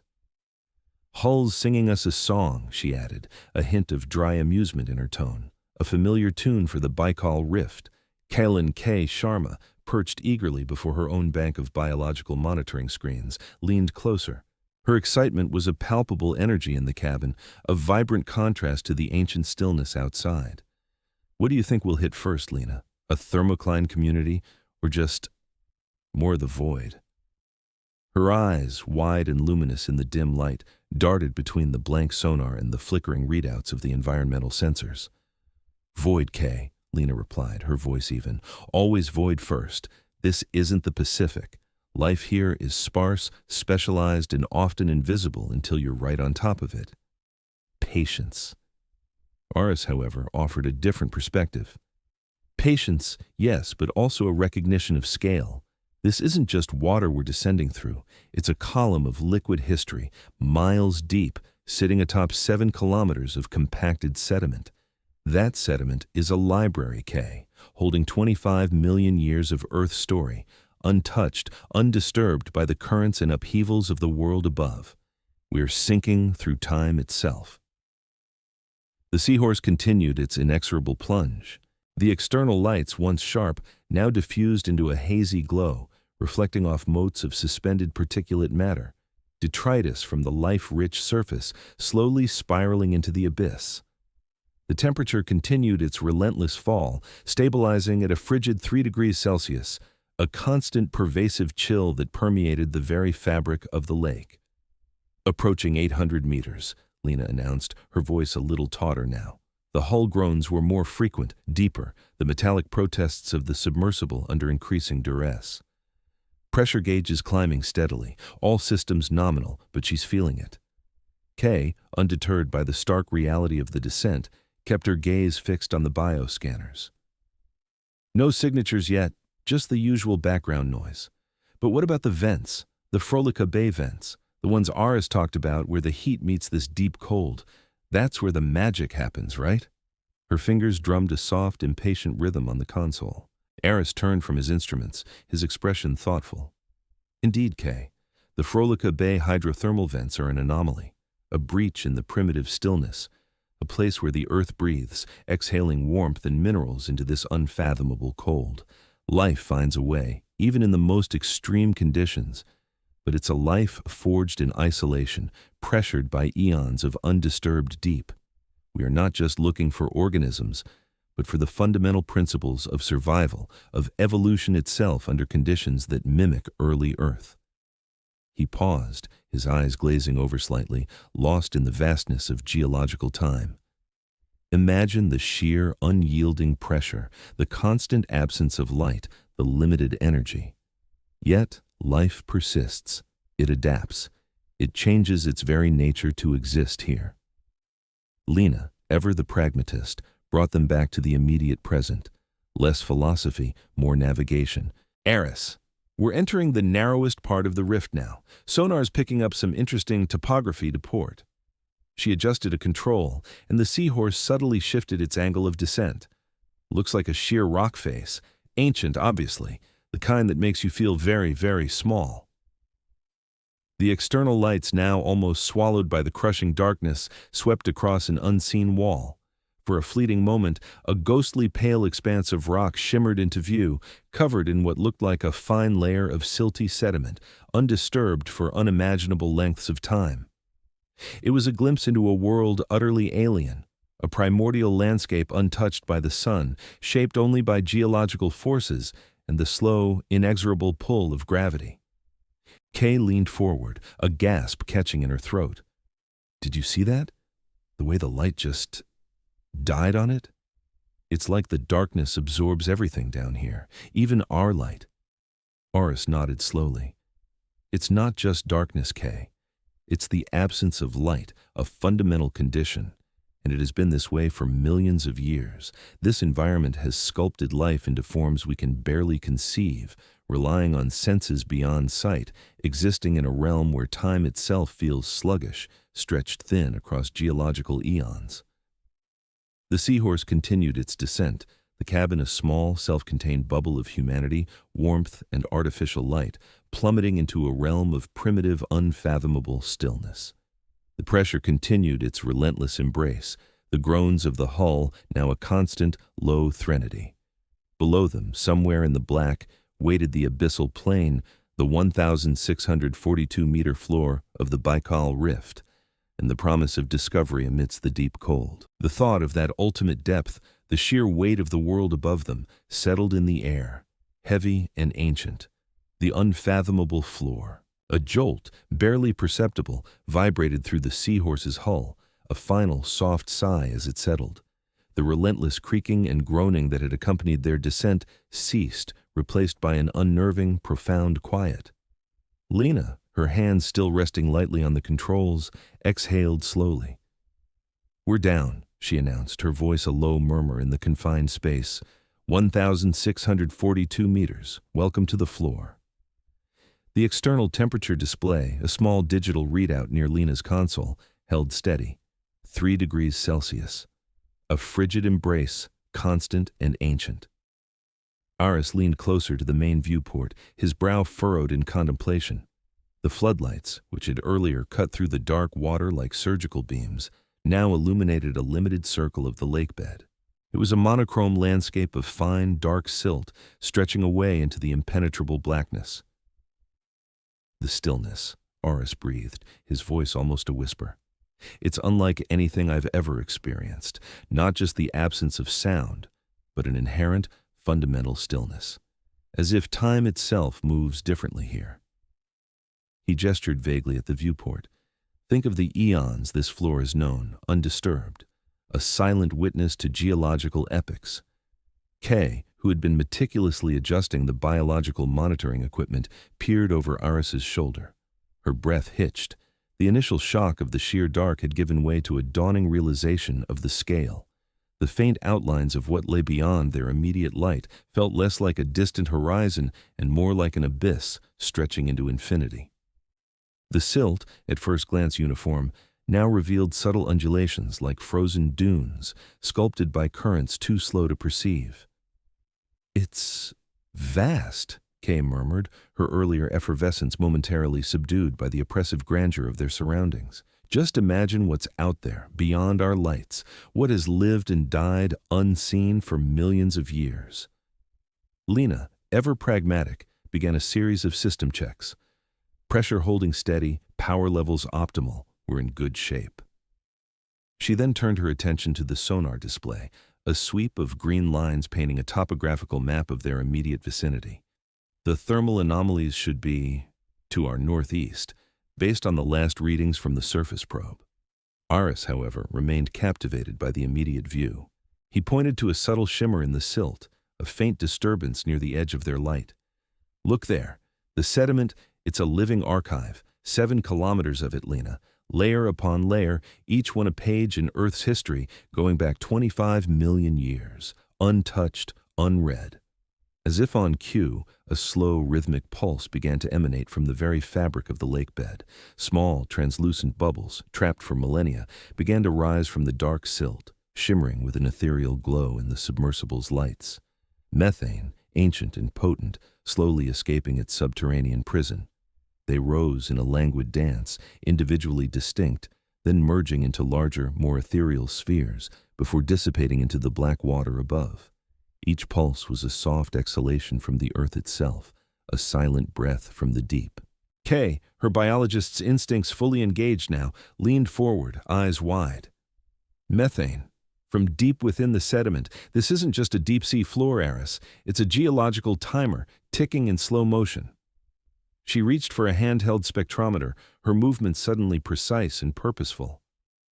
I need to get a reading on those gas plumes. There could be chemosynthetic communities thriving on this energy source, just like at the hydrothermal vents. Aris nodded, a faint smile touching his lips. Precisely, Kay. The confluence of heat and cold, of ancient geological processes meeting biological imperative. Frolica Bay, where the rifting continues, where the new Earth meets the old. This is where the improbable becomes possible, where life finds a way in the most extreme conditions imaginable. His gaze returned to the rising methane bubbles, each one a tiny, fragile beacon in the unfathomable darkness. The primitive, unyielding power of the deep was palpable, a presence that pressed in on them, yet also beckoned them deeper into its secrets. The hazy promise of heat. A soft, almost imperceptible shimmer registered on the seahorse's forward sonar, a ghost in the abyssal dark. Lena, her eyes scanning the array of displays, caught it first. "What in the deep?" she murmured, her brow furrowing. On the external cameras, a faint hazy glow began to resolve itself from the inky blackness, a distant, ethereal bloom. It pulsed with a subtle internal light, like a dying ember viewed through a veil of smoke. Aris leaned closer to the monitor, his previous contemplative calm replaced by a sudden, intense focus. His finger tapped the screen, tracing the nascent light. That's it, he breathed, a reverence in his voice that was rarely present. A hydrothermal field. I knew it. The methane, the geological markers, it all pointed here. His eyes, usually so distant, now sparkled with an almost boyish excitement. Imagine the heat, Lena, the sheer, raw energy pushing through those fault lines, forcing life into existence where there should be none. He turned to Kay, a broad grin spreading across his face. A beacon in the abyss, Kay. A warm promise in the crushing cold. Kay, who had been meticulously calibrating a particulate sensor, paused, her movements quickening as she absorbed Aris's words and the visual evidence. Her gaze darted between the sonar and the camera feed, a surge of adrenaline coursing through her. Hydrothermal vents, she whispered, the words tasting like discovery. Chemosynthetic communities, unlike anything we've ever cataloged. Think of the extremophiles, the unique adaptations, the new species.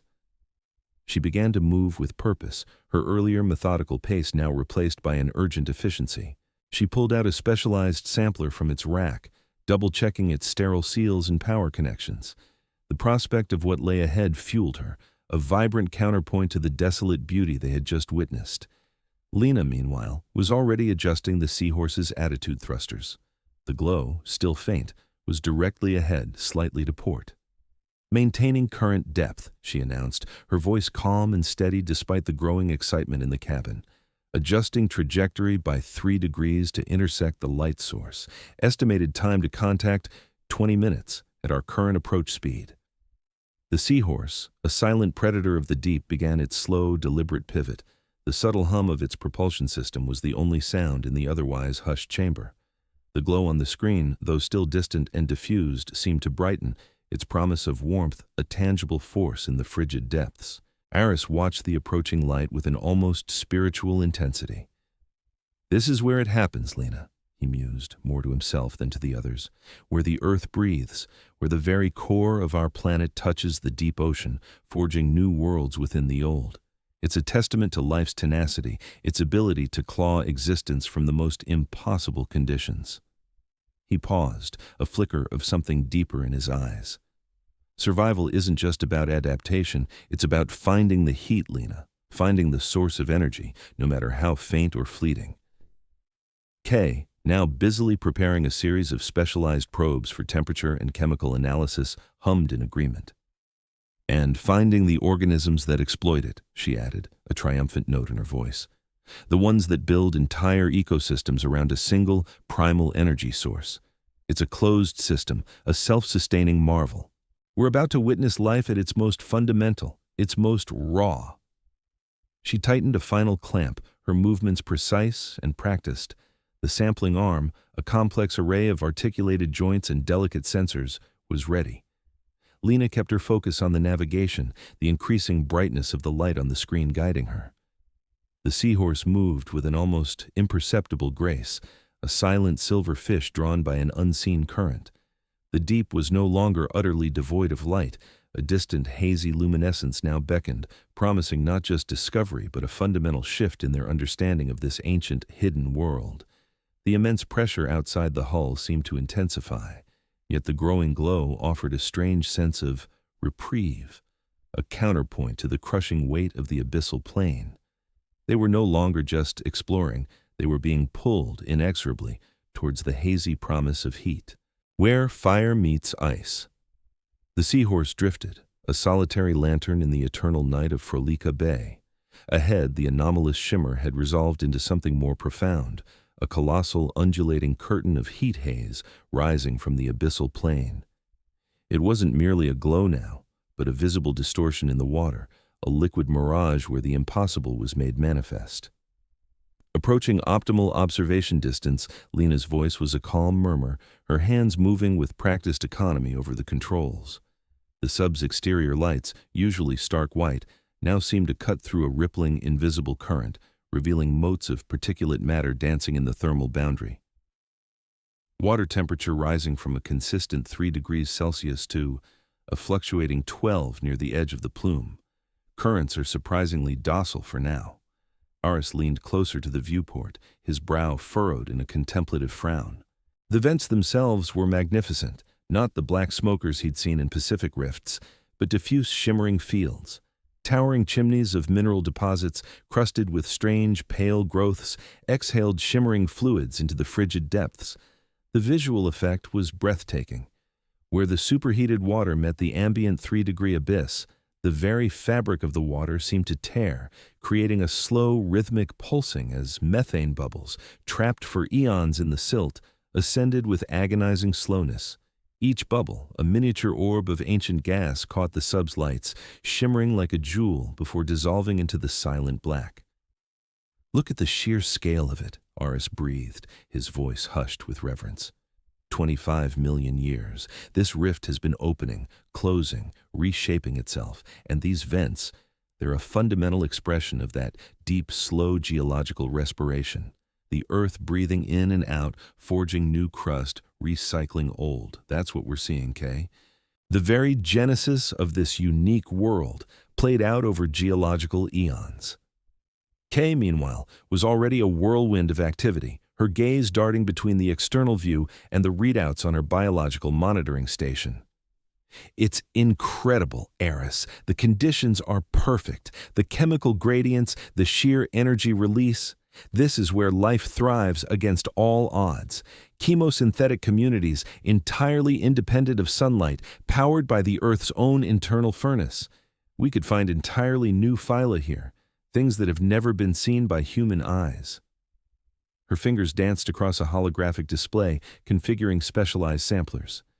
Thermal tolerance, chemosynthesis efficiency, unique metabolic pathways. The possibilities are endless. The methane bubbles continued their glacial ascent, a silent, ancient rhythm of release. Below, the abyssal floor was a canvas of dark sediment, a 7-kilometer layer of compressed history, stretching back to the dawn of the Baikal Rift. It was a library of the Earth's past, untouched, unread, holding secrets of climate, geology, and perhaps even the earliest forms of life that had ever graced this planet. The stillness was profound, a weight of time pressing down, making their modern vessel feel ephemeral, almost impertinent. Lena, ever pragmatic, kept one eye on the subtle shifts in the sub's attitude, the other on the current velocity indicators. Maintaining a safe distance, Eris. We're experiencing some minor thermal currents, but nothing that threatens stability. Just enough to remind us this isn't a swimming pool. She maneuvered the seahorse with exquisite precision, allowing Kay to deploy a remote sensor arm directly into the plume's periphery. The arm, equipped with an array of probes, extended like a metallic finger into the shimmering boundary where fire met ice. A low hum emanated from Kay's station as the sensors began to register data. Her eyes widened, reflecting the faint green glow of the readouts. Eris, Lena, you won't believe these chemical signatures. The concentrations of hydrogen sulfide alone are off the charts, and the methane, it's richer than anything we've detected before. Her voice was a blend of scientific excitement and childlike wonder. This isn't just a beacon, Eris. It's a primal heartbeat. Eris merely nodded, his gaze still fixed on the vents. A primal heartbeat indeed, Kay. This is where the rules are rewritten, where the definition of life stretches to encompass the unfathomable. This isn't just about discovery, it's about understanding the very fabric of existence, how life persists, even thrives in the most primitive, access-denied corners of our world. Lena adjusted the sub's position slightly, the slow, rhythmic pulsing of the methane bubbles framing the scene. She felt the subtle drag of the thermal currents against the hull, a physical connection to the immense forces at play. They were suspended in a moment of geological time, witnessing a process that had unfolded for millions of years, indifferent to their presence, yet profoundly shaping their understanding of life itself. The silence was broken only by the hum of the seahorse's systems and the quiet exclamations of discovery, a testament to the fragile yet enduring nature of both life and the planet that cradled it. The heartbeat of the deep. The seahorse drifted, a metallic leviathan suspended before a geological exhale. Suddenly, from the seemingly inert expanse of mud directly below the vent field, a distortion shimmered. It wasn't a ripple, but a slow, deliberate swelling of the silt, like a bruise rising from within the Earth's skin. Then, with an almost imperceptible shudder, a bubble the size of Lena's fist detached itself. It was huge, translucent, and moved with a stately, unhurried grace, a perfect sphere of trapped gas ascending through the dark water. Another followed, then another, a slow, rhythmic punctuation to the silent, swirling heat. Eris leaned closer to the viewport, his brow furrowed in a contemplative frown. "Look at it," he murmured, his voice hushed with reverence. "Millions of years. That's not just gas. It's time itself, untethered from the deep." He gestured with an almost primal sweep of his hand toward the vast unbroken expanse of sediment that stretched into the impenetrable gloom beyond their lights. 7 kilometers of it, Lena. A library of forgotten epochs compressed under the weight of eons. And those bubbles, they've been waiting, trapped for millennia within that ancient peat, within the very fabric of this rift. The geothermal activity, the heat, is finally allowing them to escape. Kay was already a flurry of controlled motion, her fingers dancing across the console. "Sensors deployed," she announced, her voice tight with excitement. "Acoustic, chemical, isotopic. I want to know everything. The composition, the age. How long has this particular pocket been sealed?" Her gaze was fixed on the rising spheres, her biologist's mind already calculating the energy budgets of potential chemosynthetic ecosystems that might thrive on such a bounty. The implications were staggering. not just for Baikal, but for understanding the potential for life in similar methane-rich environments elsewhere in the solar system. The bubbles continued their slow ascent, each a perfect ephemeral orb. As they neared the ceiling of the submersible's lights, expanding slightly with the decreasing pressure, they burst, not with an explosive pop, but a soft, almost imperceptible thump that resonated more in the gut than the ear. It was a sound swallowed by the vastness of the water, yet profound in its simplicity, the sound of ancient earth breathing. Lena, ever pragmatic, kept the seahorse perfectly stable, a testament to her piloting skill in the complex currents near the vents. She monitored the depth, the submersible's integrity, the energy consumption. "The current here is surprisingly gentle, Eris," she observed, her eyes scanning the readouts. "But the methane plumes are diffusing rapidly once they break free. We need to get closer for accurate readings if Kay wants to analyze the gas at its source." No, this is perfect," Kay countered, not tearing her gaze from the rising bubbles. "The analysis of the diffusing gas tells us about the overall contribution to the water column. But the isotopic signature of these particular bubbles, that's the key. It's like a fingerprint of the deep past." She adjusted a dial, her face illuminated by the glow of the screen. "My preliminary readings indicate incredibly high concentrations of biogenic methane. This isn't just geological activity. There's something alive down there, processing organic matter on a scale we haven't even begun to comprehend." Aris watched the rhythmic emergence, a deep sense of awe settling over him. "It's a heartbeat," he whispered, his voice barely audible above the hum of the seahorse's systems.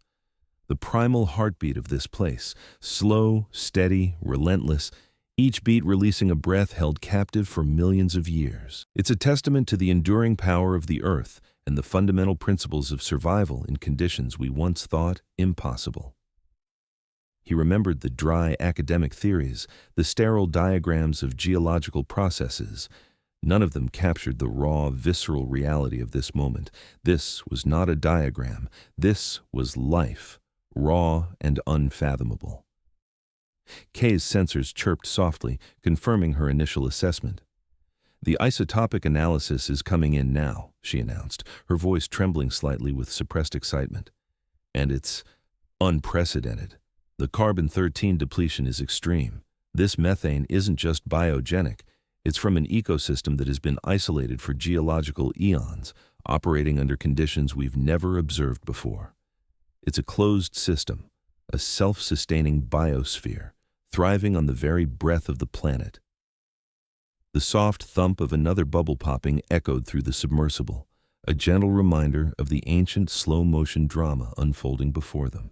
Iris felt a profound sense of privilege, of being granted a glimpse into a world that had remained untouched, unobserved for 25 million years. The immense, crushing weight of the water above them, the unimaginable cold, the relentless darkness, all seemed to conspire to keep this secret, this primal heartbeat, hidden. But now they were here, 3 small humans, bearing witness to the genesis of a world. The air in the submersible felt thick with the weight of that realization, pregnant with the promise of what further discoveries lay beneath the Frolica Bay. A library of eons. "Look at this, team." Aris's voice was a low hum, a counterpoint to the distant thrum of the seahorse's thrusters. He pointed to the sonar display, a holographic representation of their surroundings. A vast, dark swath dominated the screen, extending far beyond the immediate vent field. It was a layer of sediment, impossibly thick, stretching for what seemed like an eternity, both horizontally and vertically. 7 kilometers of undisturbed history, a pristine record from the recent past all the way back to the Miocene, a library of eons right here. Kay's breath hitched, a soft gasp lost in the cabin's recycled air. Her eyes, usually darting with the focused intensity of a predator, widened, taking in the sheer scale of the geological revelation. 7 kilometers? That's almost half the depth of the Mariana Trench in sediment alone. Imagine the stories locked within that, untold epics, ancient life forms, preserved like pressed flowers in the pages of a forgotten tome. She leaned closer to the screen, her finger tracing the undulating line that marked the upper boundary of the colossal layer. What could possibly be down there, Eris? What kind of organisms thrived in those ancient waters, eventually settling into this deep, cold embrace? Lena, ever the pragmatist, guided the seahorse with practiced ease, her gaze flicking between the sonar and the external cameras. The endless expanse of dark mud stretched before them, illuminated only by the powerful arc of their external lights. The undisturbed surface seemed to absorb the light, revealing nothing but a monotonous silken texture. 7 kilometers, she murmured, the number a heavy weight on her tongue. That's 25 million years of deposition, Eris, undisturbed. The sheer scale of time represented by this, it's almost impossible to comprehend. Every millimeter a year, every meter a millennium. She felt a profound sense of her own insignificance, a fleeting spark in the face of such ancient, unyielding permanence. Eris nodded slowly, his gaze distant, lost in the geological tapestry unfolding before them. A continuous deposition, Lena. No major erosional events, no tectonic upheaval to churn and erase the record. This is a pristine archive, a time capsule laid down grain by grain. And within those grains, within the organic matter trapped between them, lies the chemical and biological evolution of this unique rift system. His voice dropped to a near whisper. The building blocks of life itself, perhaps, preserved in a state of suspended animation, waiting to be rediscovered. Kay, however, couldn't shake the image of living things, not just dormant chemicals. What if it's more than just chemical signatures, Eris? What if there are fossilized microbes, intact cells, perfectly preserved in the anaerobic conditions of that ancient mud? Imagine peering into the cellular structure of something that lived 20 million years ago, a direct window into the primordial soup of Baikal. Her voice brimmed with a barely contained excitement, a thirst for knowledge that pulsed with the same intensity as the vents below. The seahorse's lights, 2 powerful beams cutting through the perpetual gloom, swept across the seemingly endless expanse of mud. It stretched out to the limits of their visibility, a flat, featureless plain of dark silt, absorbing light with an almost supernatural hunger. It was a landscape of profound silence, an echoing void where time itself seemed to have slowed to an imperceptible crawl. The mud appeared unblemished, unbroken by current or creature. It was a canvas painted with the deepest shades of time, an unread book waiting for a hand to turn its pages. The pressure alone down here, at these depths, Lena mused, her voice low. It's almost unfathomable. What kind of organisms could have adapted to survive not just the pressure, but the sheer isolation, the complete lack of light for millions of years? She felt a pang of unease, a primitive human fear of the unknown, of the things that thrive where humans cannot. That's the beauty of it, Lena, Oris replied, a faint smile touching his lips. Life finds a way, always, even in the most extreme conditions, even when we believe all avenues are closed. This sediment, this library of eons, as I call it, holds the answers to how life persisted, adapted, and perhaps even evolved entirely new pathways, completely independent of surface conditions. Kay pulled up a spectral analysis of the sediment, her brow furrowed in concentration. The organic carbon content is incredibly high, Eris, much higher than typical oceanic sediments of this age. It suggests a sustained, rich ancient biosphere, and the stable isotope ratios. They're unlike anything I've ever seen from deep-sea core samples. Her excitement was palpable, a crackle of energy in the confined space. This isn't just a record of past life. It's a blueprint for understanding the fundamental principles of survival, of chemosynthesis, in an entirely new context. The seahorse continued its slow, measured traverse, the unyielding mud stretching out before them, a monument to deep time, to processes so slow and vast they defied human comprehension. It was a barrier, a wall of history, daring them to understand its secrets. And in its silent, impenetrable presence, it promised revelations that would shake the foundations of their understanding.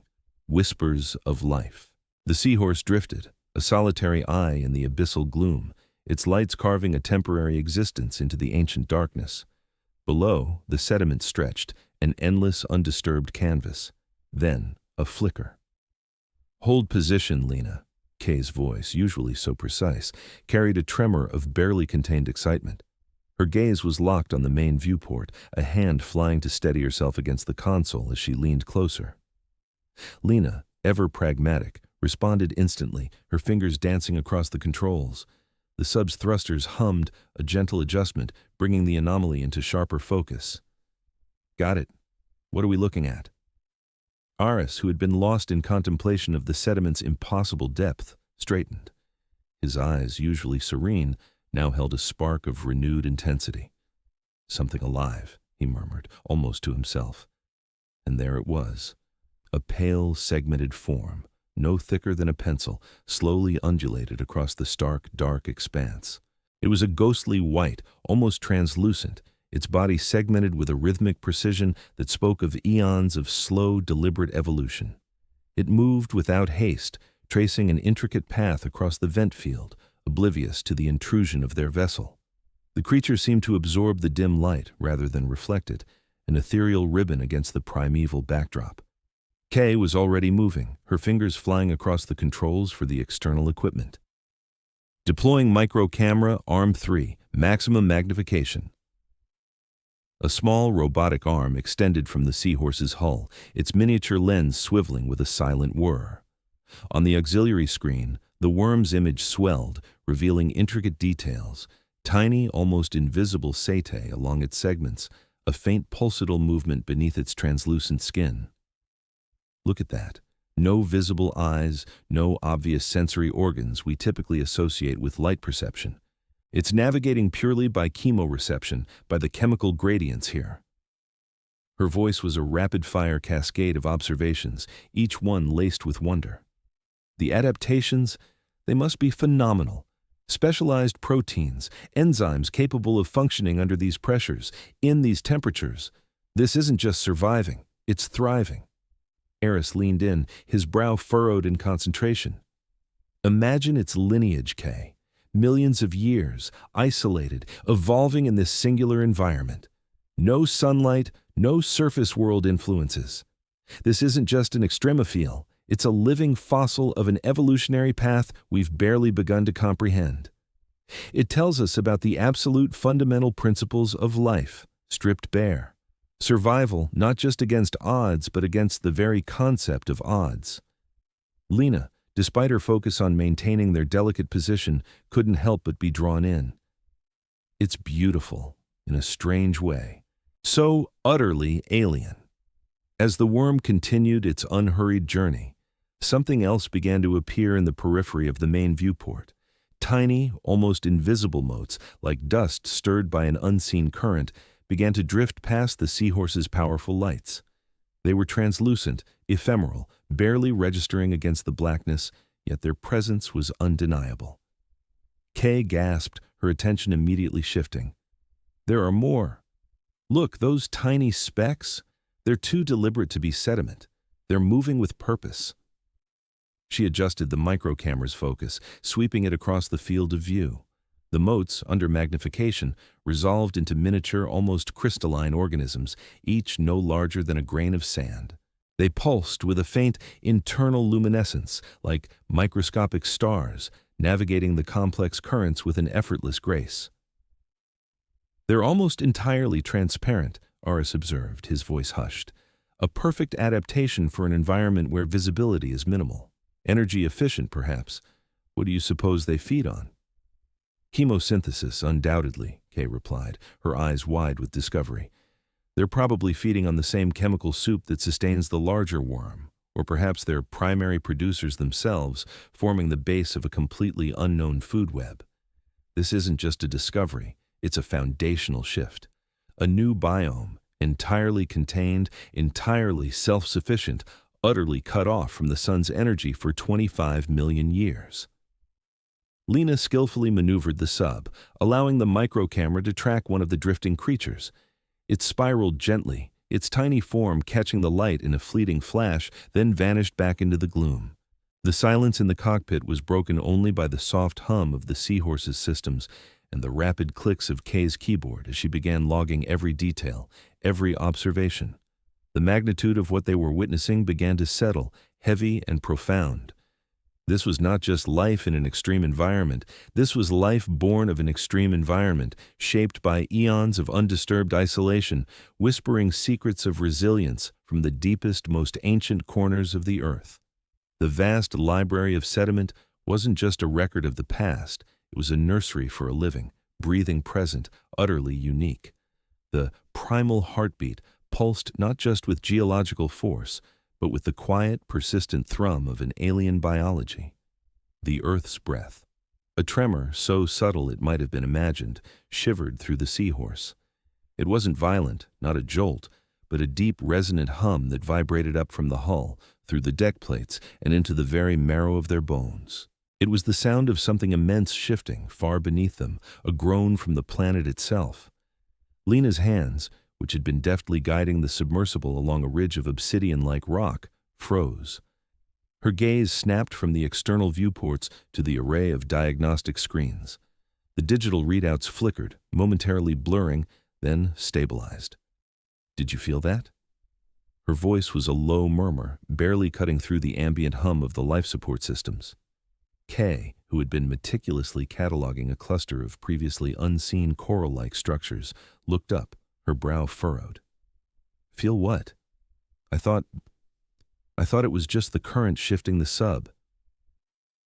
She pressed her palm against the reinforced viewport, as if trying to sense the tremor directly from the abyssal waters.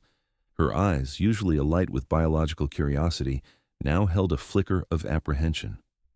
Aris, ever the contemplative observer, had already turned from his contemplation of the deep sediment layers. His expression was not alarm, but a profound, almost reverent awe. "No, Kay. That was no current. That was the Earth's breath." He gestured to a monitor displaying geological activity, a complex web of seismic data. A faint, barely perceptible ripple on the graph indicated a minor event. A seismic pulse. Nothing severe, but a clear sign of the forces at play down here. Lena's fingers flew across the control panel, her movements precise and efficient. She checked the structural integrity sensors, the hull stress indicators, the energy readings from the thrusters. Everything was green, stable. Then she brought up the more specialized geological monitors, the ones designed to detect the subtle movements of the rift zone itself. "Minor shift detected. Pressure wave dissipated. No immediate threat to the sub or to anything we can see." She paused, her eyes scanning the data, confirming her initial assessment. "Just a natural occurrence. The Baikal Rift is one of the most active continental rift zones on the planet, after all." Aris nodded slowly, his gaze drifting back to the viewports, where the pale, segmented worms continued their slow dance in the light of the submersible's lamps. "Precisely. We are at the very heart of a living, breathing geological engine. This entire region, from the surface of Baikal down to these immense depths, is a testament to the Earth's constant, slow metamorphosis. These tremors, however subtle, are reminders of the immense pressures and energies that have shaped this landscape over millions of years." He spoke with a quiet intensity, his voice a low thrum that seemed to resonate with the memory of the tremor. "Beneath us, kilometers of ancient sediment, a library of the Earth's history, have remained undisturbed for 25 million years. Yet, even this profound stillness is punctuated by moments like these, when the planet reminds us of its internal fire." Kay felt a chill, not of fear, but of profound wonder. The tremor had been so fleeting, so gentle, yet it had rattled her to her core. It was a tangible connection to something primordial, something vast and indifferent to human presence. She imagined the colossal tectonic plates grinding against each other, the slow, relentless dance of continents that had carved out this very basin. She looked out at the featureless black beyond the seahorse's lights, then back at the strange, luminescent organisms, their existence a testament to life's tenacity in the face of such raw geological power. "It's like the Earth is alive," Kay whispered, her voice barely audible. "Not just the life we see, the creatures, the microbes, but the rocks, the water, the heat. It's all interconnected, all pulsing with this incredible ancient rhythm."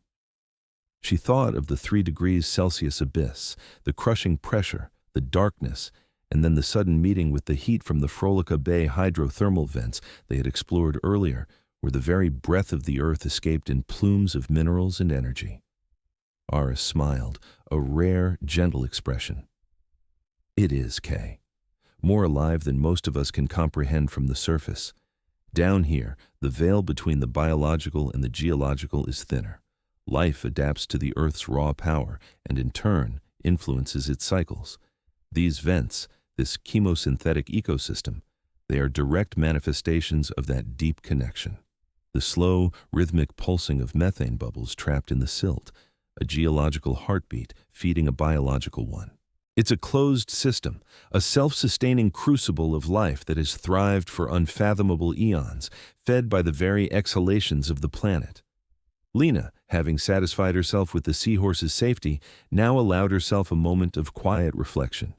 She had always approached her work with a pragmatic focus, her mind attuned to the immediate challenges of navigation and operation. But Aris's words, coupled with the profound experience of the tremor, resonated with a deeper understanding. This wasn't just a mission, it was an immersion. They weren't just observing, they were part of it, however briefly. The sheer scale of geological time, the unfathomable depths, the primitive forces at play. It was humbling. The seahorse drifted onward, a tiny bubble of light and life in a world of ancient darkness. The memory of the tremor lingered, a faint echo in the quiet hum of the submersible, a reminder that even in the deepest, most isolated corners of their world, the earth continued its slow, powerful exhalation. They were privileged witnesses to a symphony of forces, both destructive and creative, that had been playing out for millions of years, largely untouched, unobserved. And in that moment, for Kay, Aris, and Lena, the primitive, unfathomable nature of their planet had never felt more real, more accessible, and more profoundly alive. The persistent pulse. The faint aftershocks of the rift's deep sigh dissipated, leaving behind an even profounder stillness. Yet, through the swirling motes of sediment stirred by the tremor, the primary rhythm of this abyssal world remained unbroken. Great pearlescent spheres of methane continued their majestic, unhurried ascent from the vent fields, each bubble a perfect transient pearl catching the seahorse's spotlights before dissolving into the vast dark above. They rose with an almost deliberate slowness, a primeval breath exhaled from the very bedrock, oblivious to the brief convulsion of the crust. "Remarkable," Aris murmured, his gaze fixed on a cluster of bubbles emerging from a fissure near a chimney stack, each one expanding slightly as it gained altitude. The sheer indifference of it, a minor seismic event enough to make us all jump, and yet these processes, they simply persist. An unbroken chain, millions of years in the making. His voice, usually precise, held a new, almost reverent timbre. It's a testament to the fundamental resilience of life and the geological engine that fuels it. A tremor is just a fleeting thought in the Earth's ancient mind. Lena, her hand still resting lightly on the joystick, checked the seahorse's diagnostics again, a professional reflex. "All systems nominal, Dr. Thorne." The sub held up perfectly. She scanned the sonar, ensuring no new obstructions had been dislodged. Still, it's a good reminder of what we're sitting on, or rather, in. She gestured vaguely at the immense body of water surrounding them. A living planet, not just a static observation platform. Kay, however, had completely forgotten the technical readouts. Her face was pressed against the viewport, eyes wide, tracing the path of a particularly large bubble. "But that's it, isn't it?" she breathed, her voice a hushed whisper. "The living part. Not just us, not just the organisms we hope to find, but the Earth itself. This methane. It's been pulsing like this for geological eons, hasn't it? Through countless ice ages, through supervolcano eruptions, through continental shifts. It just keeps going." She felt a profound sense of humility, a realization that her own lifespan, indeed humanity's collective history, was but a blink in the unfathomable duration of this silent, continuous release. The slow, rhythmic thump of the methane bubbles, each one detaching from its subterranean reservoir and embarking on its solitary journey upwards, began to settle into a comforting ancient rhythm. It was a sound more felt than heard, a deep, soft percussion against the hull, resonating through the very structure of the submersible. It was the planet's heartbeat, slow and profound. "Precisely, Kay," Eris said, leaning back in his seat, the philosophical weight of his thoughts settling on him. 7 kilometers of sediment beneath us, a library of Earth's history preserved for 25 million years, undisturbed. And within that, the very raw materials for life continuously delivered. This isn't just a vent, it's a promise.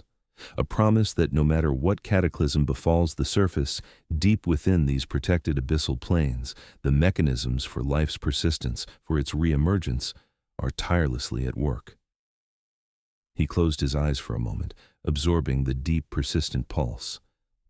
We're witnessing the very principle of survival in its most primitive, most fundamental form. Kay imagined the vast, untouched layers beneath them, each stratum a chapter in a geological epic. The bubbles, she thought, were like pages turning, each one bringing forth a new, yet ancient message. It wasn't just gas, it was the breath of time itself, rising from a slumbering past. The tremor had been a momentary interruption, a fleeting disturbance, but the true narrative of this place was one of unyielding, quiet endurance. The deep, soft thumps grew more distinct, a lullaby of ancient forces gently rocking the seahorse. It was a sound that spoke of beginnings, of resilience, and of an enduring mystery that stretched beyond human comprehension. The surface world, with its fleeting concerns, felt impossibly distant. Here, in the profound silence punctuated by the planet's own slow exhale, was the true measure of existence. Visitors in the unfathomable quiet. The seahorse's steady hum, usually a reassuring counterpoint to the crushing pressure, now felt sacrilegious in the face of the abyss. Eris, transfixed by the endless indifferent plumes of methane from the vents, finally spoke. "We are, in essence, fleeting witnesses," he murmured, his voice a low resonance blending with the ancient quiet. "Transient observers in a realm that has known no disruption, no alteration for eons. Consider it. The profound, unbroken stillness. The sole pulse is the planet's own, a slow, rhythmic exhalation of methane, a breath of deep time." Kay, her fingers poised above the biological monitors, felt a profound resonance with his words. The data scrolling across her screen painted a portrait of resilience she hadn't fully comprehended. Chemical signatures, subtle thermal shifts, faint spectral traces of unique life forms. It was a symphony of adaptation, orchestrated over millions of years, utterly oblivious to their submersible's brief sojourn. "It's humbling," she whispered, her eyes wide as she traced a particularly intricate metabolic pathway. "To imagine the life that has flourished here, undisturbed, entirely self-sufficient. It forces you to reevaluate everything we once believed about survival, about what constitutes a viable ecosystem." Lena, dividing her attention between the seahorse's diagnostics and the shifting topography on her sonar, experienced a different kind of reverence. The sheer grandeur of the rift, its walls etched with ancient fault lines, its floor a blanket of pristine sediment stretching for 7 kilometers, bore testament to forces far beyond human grasp.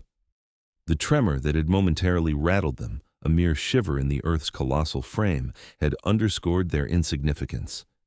She began the methodical pre-ascent checks, her movements precise and deliberate. Each switch flicked, each dial scrutinized, was performed with an almost ritualistic respect, as if disturbing the deep with undue haste would be an affront. The subtle clicks and whirs of the submersible preparing for its return journey seemed muted, absorbed by the immense quiet. Eris continued, his thoughts drifting to the immense archive beneath them. That sediment, Kay. 7 kilometers of undisturbed chronicles, every layer a chapter, every grain a syllable, a testament to Earth's evolution preserved in a cold, dark vault. Picture the narratives it could unlock, the insights it holds about life's very genesis, about our planet's climatic shifts, about extinctions and reemergences, all laid bare if only we could decipher its language. He paused, profound awe washing over him. And we are merely brushing the surface, granted a fleeting glimpse into this primeval record. Kay nodded, a newfound understanding settling over her.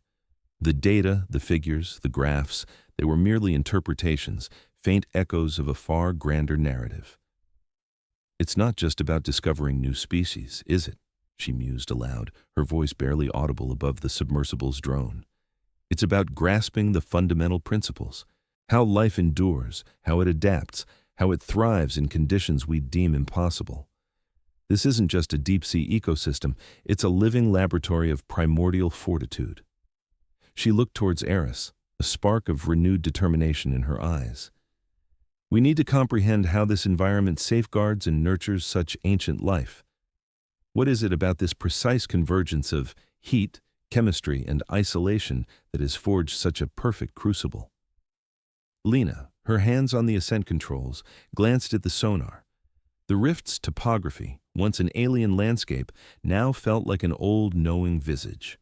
The hydrothermal vents at Frolica Bay, where searing heat met the 3 degrees Celsius abyss, continued their slow, rhythmic throbbing, pushing methane bubbles through the silt. The bubbles, trapped for millennia, ascended with an ethereal languor, each a tiny, shimmering orb reflecting the submersible's lights for a fleeting moment before dissolving into the incomprehensible darkness above. It was a ballet of primordial forces, a constant, unchanging tempo that had played out long before humanity had even conceived of existence. The final vista of the deep, cold, bubble-pulsing chasm was etched into their minds. It was a world entirely discrete, a secret guarded for millions of years by pressure, by cold, and by an unfathomable ancient quiet. As Lena initiated the ascent protocols, the seahorse began its slow, deliberate journey back to the surface. The distant lights of the vents, the faint glow of the chemosynthetic communities, slowly diminished, becoming mere pinpricks against the encroaching darkness. They were departing a place that would remain utterly unaltered by their visit, a testament to the planet's enduring, silent power. The experience had subtly reshaped something within each of them, a profound recalibration of their place in the cosmos, of humanity's brief presence against the backdrop of geological eternity. The ancient mysteries of Baikal remained largely unexplored, a promise of further revelations, and a constant reminder of the unfathomable depths, both literal and metaphorical, that still lay hidden beneath the Earth's silent skin.